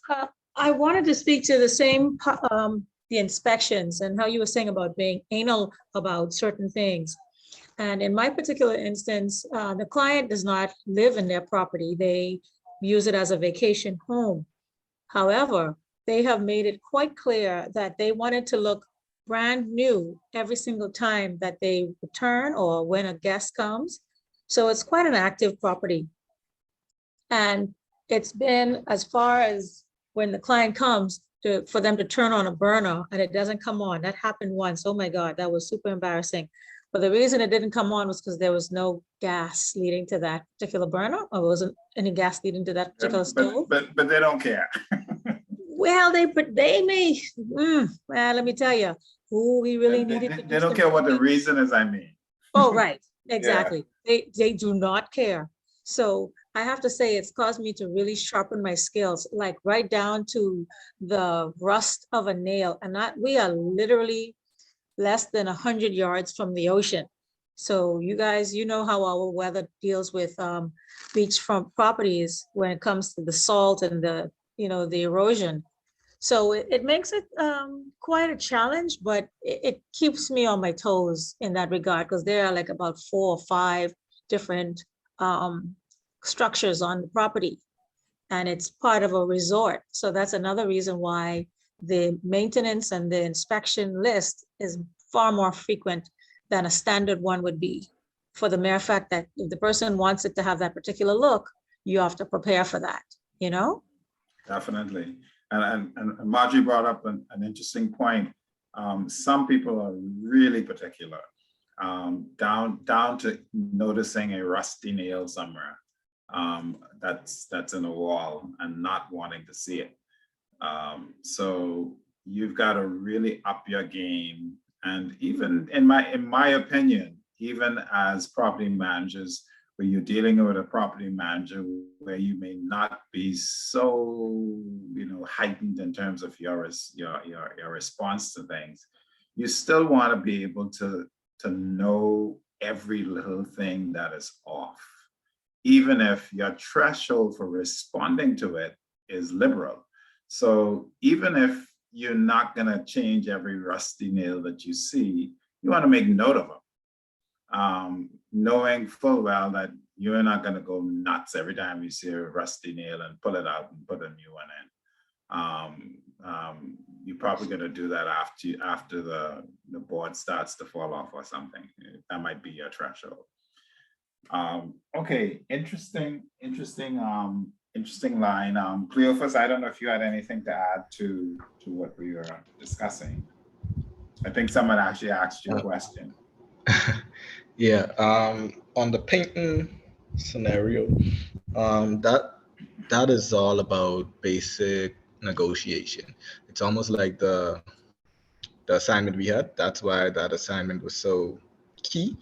That's something. All these questions that you guys have and anything that comes to mind, these are the things that you have to figure out when you put it into your lease, because these are the things that are going to determine who pays for what or who does what when that time comes. So you're thinking 5 years down the line, but to be honest, you need to put that in your lease from day one, because now to change that at year 5 is going to look like you're trying to duck out of your responsibilities. So all of these things is just basic negotiation. Some places I've seen the landlord takes or the property manager take care of that. Some places the tenant take care of it. And then also it depends on, that's why inspections are so key, and you have to be detailed, because not all painting situation is wear and tear.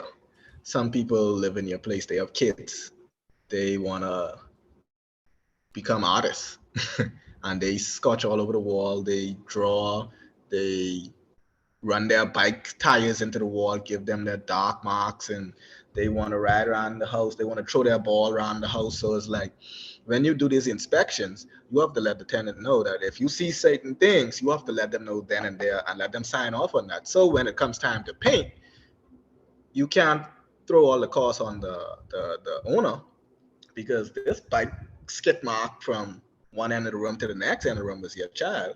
And I feel like as a tenant, that's your responsibility. So all these things are part of just basic. There's no right or wrong answer. There's no template, I should say. It's no basic agreement. Everything in a property management agreement is negotiation. So if you feel like that could become a problem down the line, you have to address it before it becomes a problem. So whenever you dealing with that tenant, just say, hey, this is something I'm worried about, and could we negotiate on if this occurs, how are we going to deal with it? Yeah, one of the things pointed out in the text, I think it's an important line, is that the property manager is keen on looking at maximizing profit. And how do you maximize profit? Two strategies, either one or both. You reduce expenses, you increase revenue. You can use both of those, and of course that maximizes profits to get the most profit. And the other thing the property manager is concerned about is having a satisfied client. So the client is the owner, the client is also the tenant, and you want both the owner and the tenant to be happy about everything. And that's what you're balancing. So these decisions around inspections and around maintenance really should be trying to achieve that. You don't want to throw money away. So inspections help that, because inspections help you to stay ahead of problems, so you have little problems. And those of you who've been lifelong enough know, for some odd reasons, problems tend to happen in the most inopportune times. So you tend to have things going wrong with devices. Say you're doing an Airbnb, and all along the Airbnb is emptied, and you get some fabulous rich client who wants to rent your Airbnb, and it's an opportunity for you to make $10,000 a night, and the person moves in, and that's the night when the pipe breaks. Some odd reason things work that way for a lot. So you have to be really prepared to keep these different faults at bay, and inspections and preventative maintenance, which is not just maintenance, but is actually like the second part of inspections. You inspect and then you kind of look at things and says, you know what? For instance, this is a strategy in preventative maintenance. That particular device has been in place for 5 years. You may actually, in some cases, if you're talking about facilities management, and we didn't get a chance to talk about facilities management, but I did send you some material on it. One of the strategies that facilities management do is that they keep records, or they actually, many of them use programs that would tell you that if I install this particular device or this particular machine is in place, that machine has a 5-year lifespan before I need to, I should replace it. Nothing lasts forever. Or it have a 3-year lifespan before it starts to give you problem, or before you have to replace this particular part in it, or it will break down on you at some point. So that's another side of preventive maintenance, understanding the devices and the machinery. If you paint somewhere, you should know the quality of paint that you use. And most paint will say, you know, you gotta fresh up this paint once a year, or you're gonna fresh up this paint every 2 years according to the quality of the paint, or even 5 years. Some marine paint, you don't have to keep painting over them. Or some paints will tell you you have to wipe the paint off, you have to wash it down. That sort of preventative maintenance scheduling is another thing outside of inspections. It's having a detailed listing of what you have and what are the things that you need to do to maintain those things in great condition. You cannot assume that any device or any machinery is not going to break down. You have to assume the opposite. But you can, in many instances, put steps in place so that the things that are likely to break down, for instance, we talked about carbon monoxide alarms.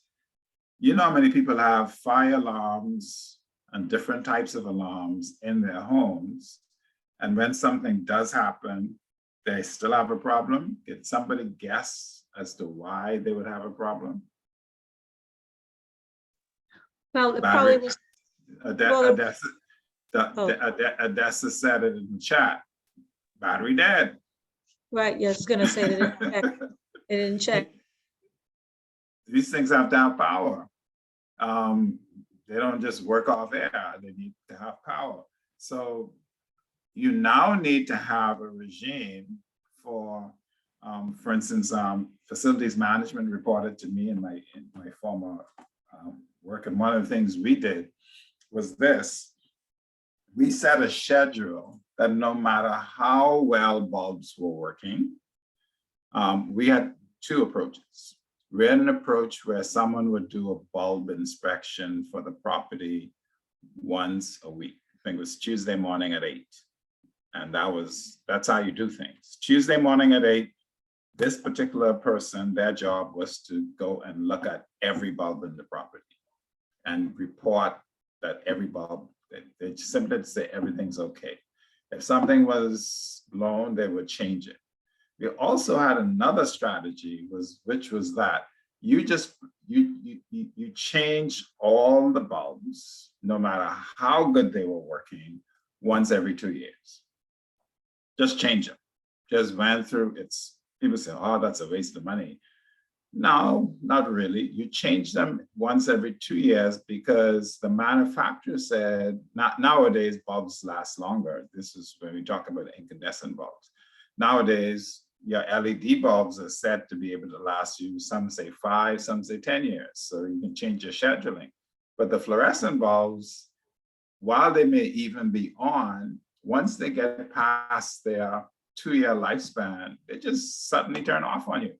So what we did was like, you know what, every 2 years, every single fluorescent bulb in the entire building, we just bought them in bulk, which was cheaper, and just did a weekend exercise. We just changed all of them and threw the other ones away. That way, you have clear in your mind, I have a set of new bulbs, they're all working the same way, they're all from the same manufacturer, and on and on. these are the kind of strategies that you can use. Any comments?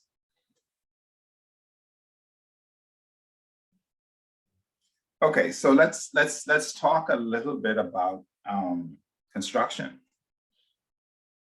And we touched on it earlier. Now, construction is a whole different kettle of fish from maintenance. Construction is, could someone tell me what they think one of the main considerations of construction is as opposed to maintenance?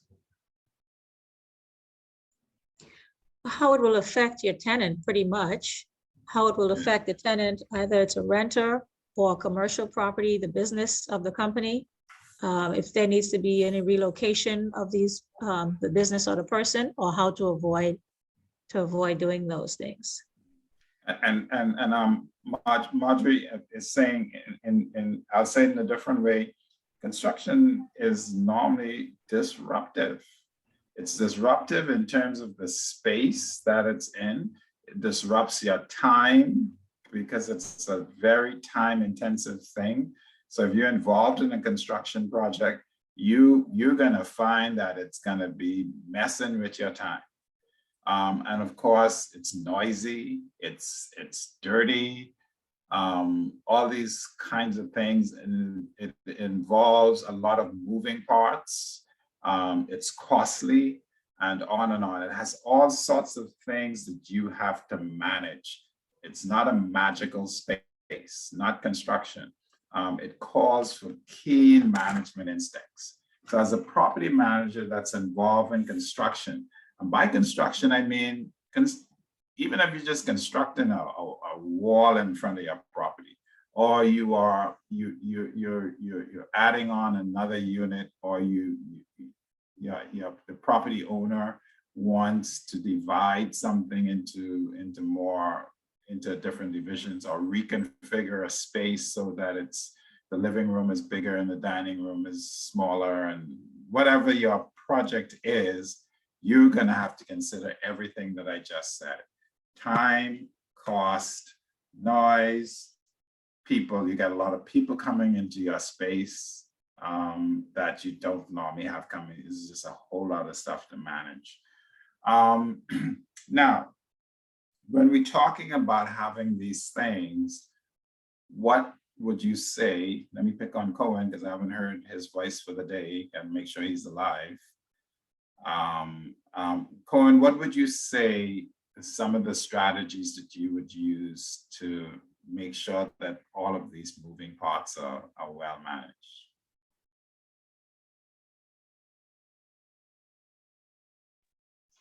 I would say that doing a checklist and making sure that I inspect everything that's on the checklist. Okay. Having a checklist. So checklist comes up again, a very important thing. What a checklist does is that it absolves you from having to fly by the seat of your pants. Sometimes we do that, that's fine, but it's better to fly by the seat of your pants if your pants is a checklist. Have a checklist, and then you can, add your instincts and intuition to it as well. But to simply just go with oh, I'm gonna wing it. Don't wing stuff. A checklist is a really good tool. Anybody else? Because we're talking about having all these moving parts. What are some of the strategies that you would put in place as a property manager to have a handle on things? I think the whole thing on my end is that when you have construction, you want to make sure that it's done efficiently and also done speedily, because as you said, you're disrupting the person's privacy and peace. So I mean, yes, the noise is disruptive and all of that, but you want to make sure that the construction is done within a agreed upon time, that everybody knows that what this time frame is. Because I think people would buy into the whole construction, there's a construction disruptive aspect, if they know that it's only for like from Monday to Thursday, and it's your job to ensure that the construction is done efficiently and also done on time, and it's not lingering on, and you don't have a bunch of work continuing on for a long period of time, and you can't really give a definite time of completion. You see, it's out of control. Yes, and certainly one of the things that you have to consider as property managers and really put this into your arsenal is that you have an appreciation that things like construction is disruptive. So you make a list of all of the possible disruptors: time, cost, dirt, or pollution, people, because a construction project normally means you have a lot of strangers or persons coming into the space. So that's disruptive. So you make a list of all the disruptors, and then right next to each one, you decide how are you going to mitigate these disruptors. So if it's noise, you probably want to have in your agreement with the contractor, right, that if they're going to be making noise about, and some of these agreements go into some serious details. If you're going to be making noise above 20 decibels or whatever, because there's a standard decibel that begins to actually be harmful to people. If you're going to be making noise about X decibel, then you must do it between this hour and that hour so I can let my tenants know. You can get into all sorts of details, but you're going to address the thing about noise.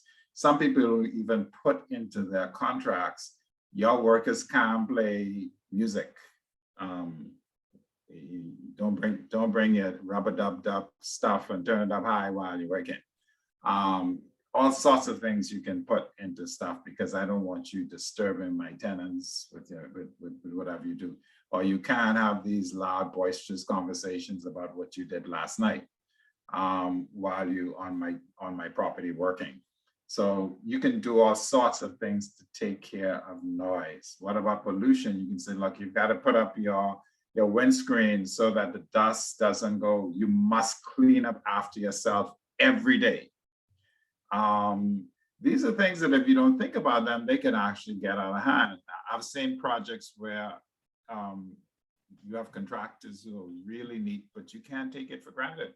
There are other contractors who will make a mess, and next thing you know, you got a mountain of mess that is almost ridiculous to the point where you can't say you can get rid of that mess. So you can say, you know what?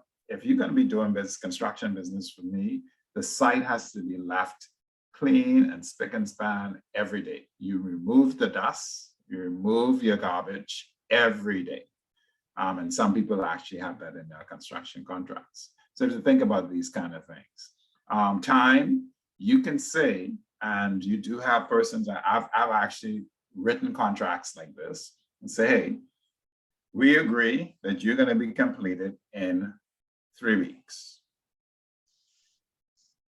Barring any other agreement to change the 3 weeks, if you're not agreed and if you're not completed in 3 weeks, then not only do you not get whatever balance is due at that point, but you owe me for every day that you go over the 3 weeks.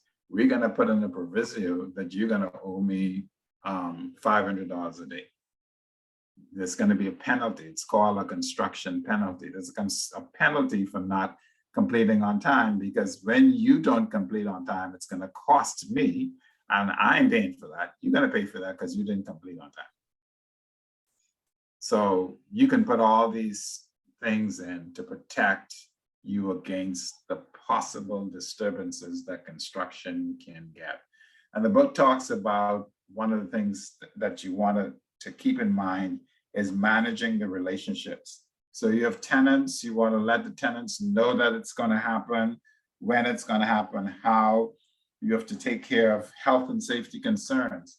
And health and safety is not just your health and safety or the tenant's health and safety, but you should be mindful that it's your responsibility to make sure that the contractor is taking care of the health and safety of the people working for him or her. In the Bahamas, we have a huge deficit in that thing. You've got guys who send people up on roofs wearing slippers and tennis and no helmet, no harnesses, nothing like that, nothing. Just, you know, a bunch of guys up on your roof banging around as if they are out on the beach or something. You go in the States, you will never see someone up on a roof without wearing the proper shoes, without having the proper gear, protection for the head, protection for the eyes, and so forth and so on. So as a property manager, one of the things you can do is insist that, hey, if you're gonna come into my place to do landscaping using a weed whacker, at minimum, you've got to protect your ears and your eyes, you, the worker. Why they do that in the States? Because there's a lot of litigation in that place. And what you find is that people are gonna say, well, look, you're not gonna come here harming yourself and then turning around and saying that I allowed you to harm yourself, therefore I have to pay. So I'm gonna put a proviso in that you're gonna protect yourself from harm while you're working for me. You're gonna have the proper insurances, your people are gonna be wearing the proper gear, they're gonna be using the proper equipment, and on and on and on and on.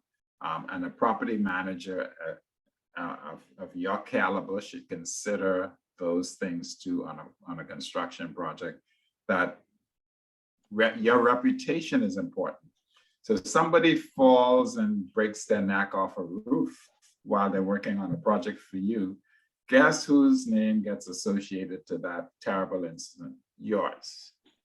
So it behooves you to say, hey, if you're gonna work for me, you can't send some guy in slippers up on the roof. No, if you do that, then we have a problem.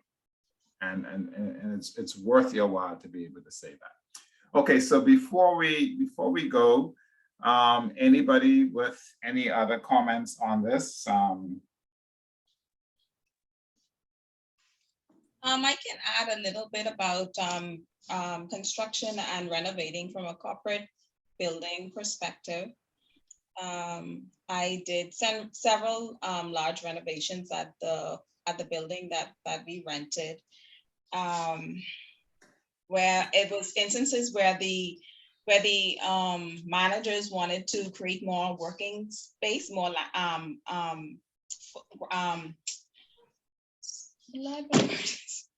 more square footage, where persons were actually able to work and alleviate individual offices.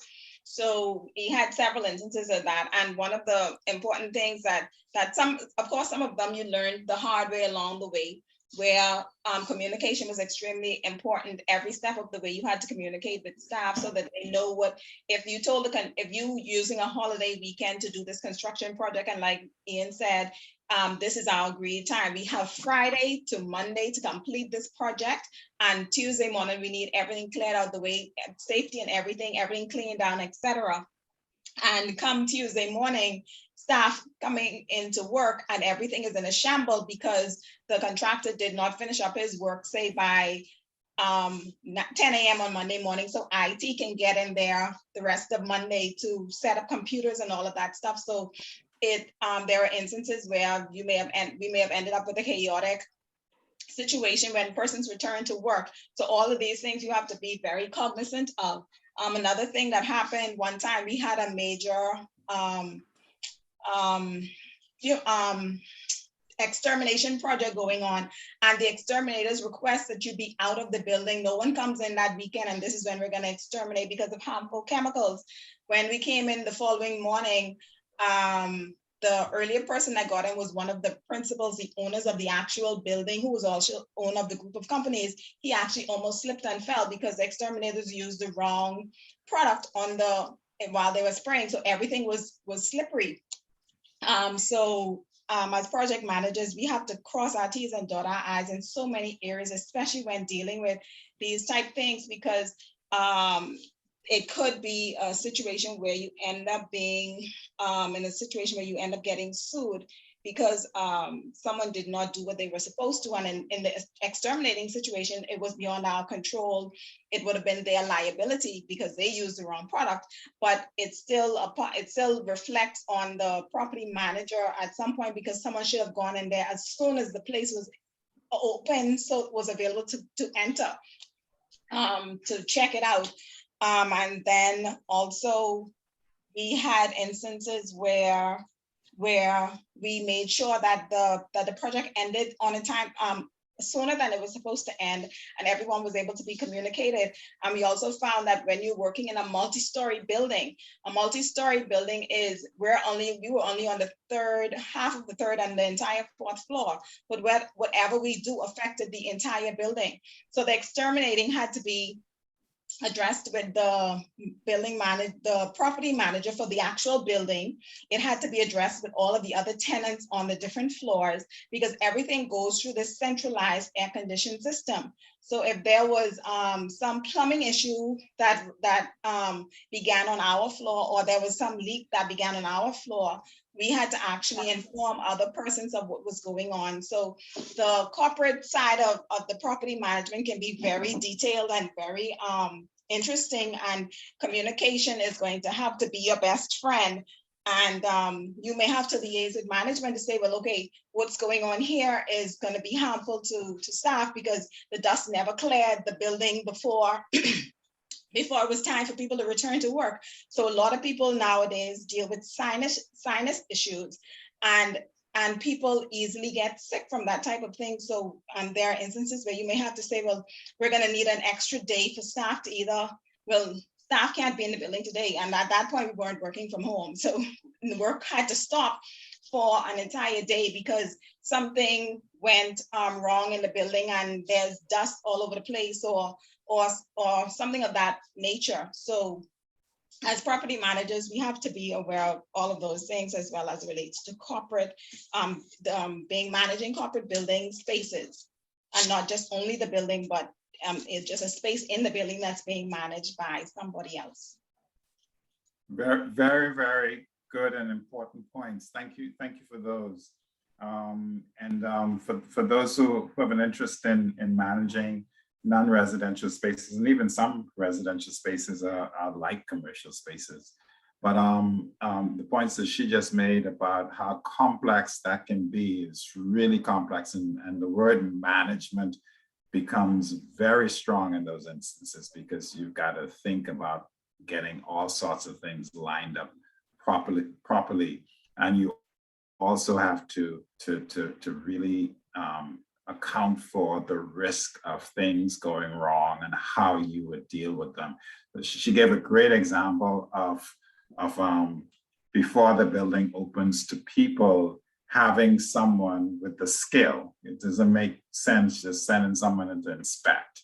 Having someone with the skill, and checklist helps there as well, to go in and make sure that the place is suitable for humanity. Because many times when we do construction work, what's left is not suitable for human beings. And if you're running a business can't wait for that in a lot of cases. You got customers ready to come in, and you've got money to make, and so forth and so on, and something is a little off, you're in a bind because you got to get your business going. So you do want to pay some attention to make sure that, you know what, let me check off all these things. So by the time my doors open at 9 o'clock in the morning, everything is like, nobody knows that even something has happened here.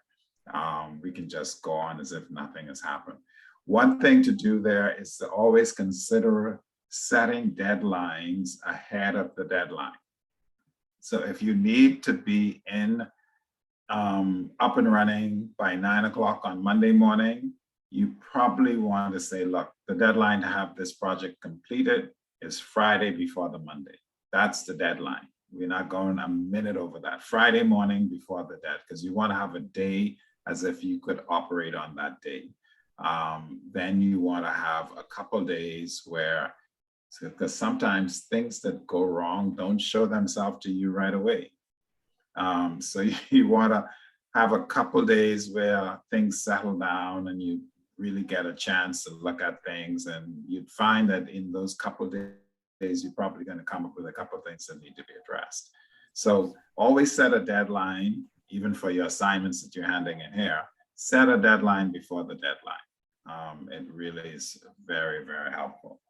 So for next week, we're going to be looking at legal issues. So we're going to circle back a little bit to the foreign direct investments and setting up a company. But the focus in lesson 9, sorry, I'm jumping ahead, is managing and negotiating leases. That's lesson 8, sorry. So I want you to prepare lesson 8. It seems like a short lesson, but it's really foundational to a lot of stuff. And it's a lot of things that I'd like you to look on your own. Try to visit some of the legislation that's listed in the back, just to have a scan through. But certainly have a deep dive into that particular chapter.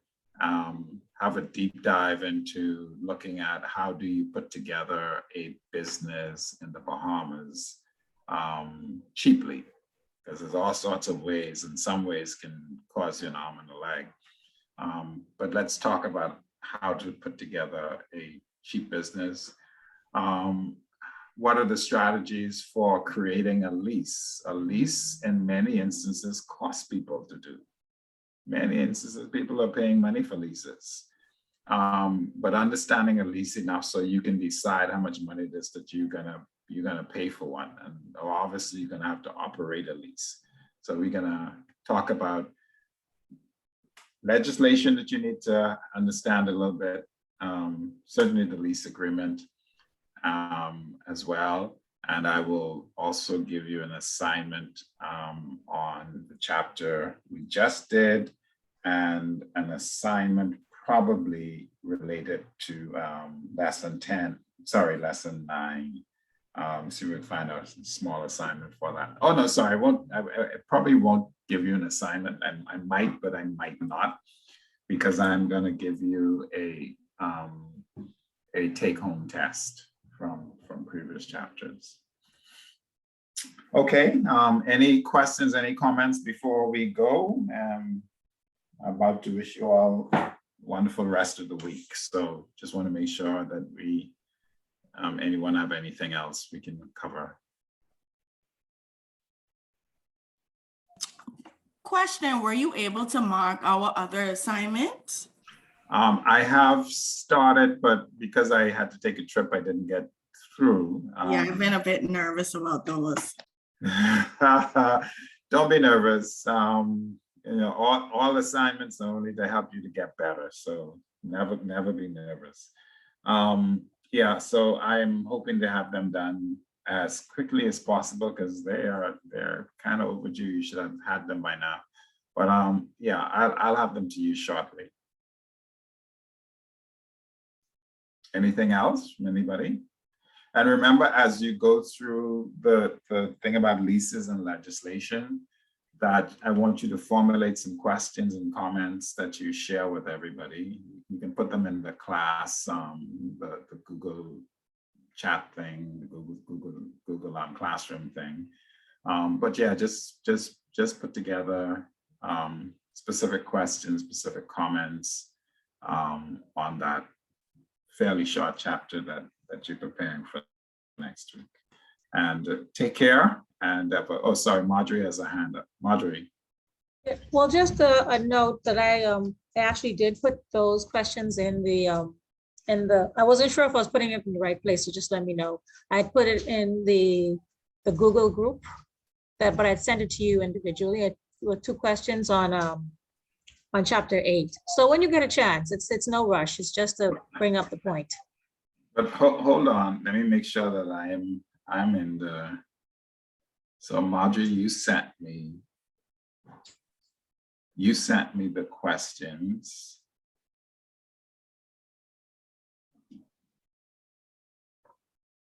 I want to make sure that I'm getting these things properly.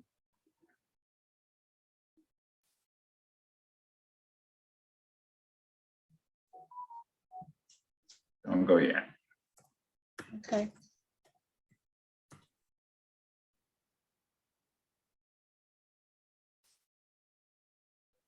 Oh, that was this morning. Right. Yeah, I do see them. Okay. Yeah, you had a question. on the next chapter, right?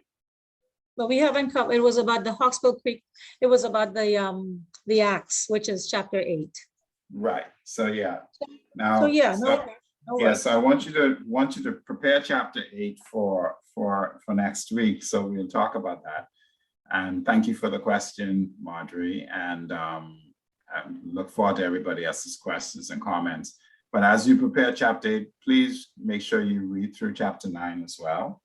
Read ahead, so you always one chapter ahead, but we're gonna focus on chapter 8, which means we're gonna circle back to some of the stuff that we looked at before, like company formation and foreign direct investment and so forth and so on. And we'll circle back a bit to those things.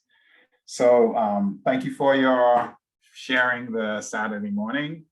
Have a wonderful rest of the week and be safe, and look forward to communicating with you during the week and seeing you next week,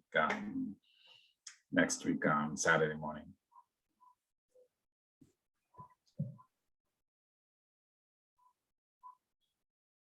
Have a great week, everybody. A great week. Likewise. Have a great week. Bye. Great session. Yes.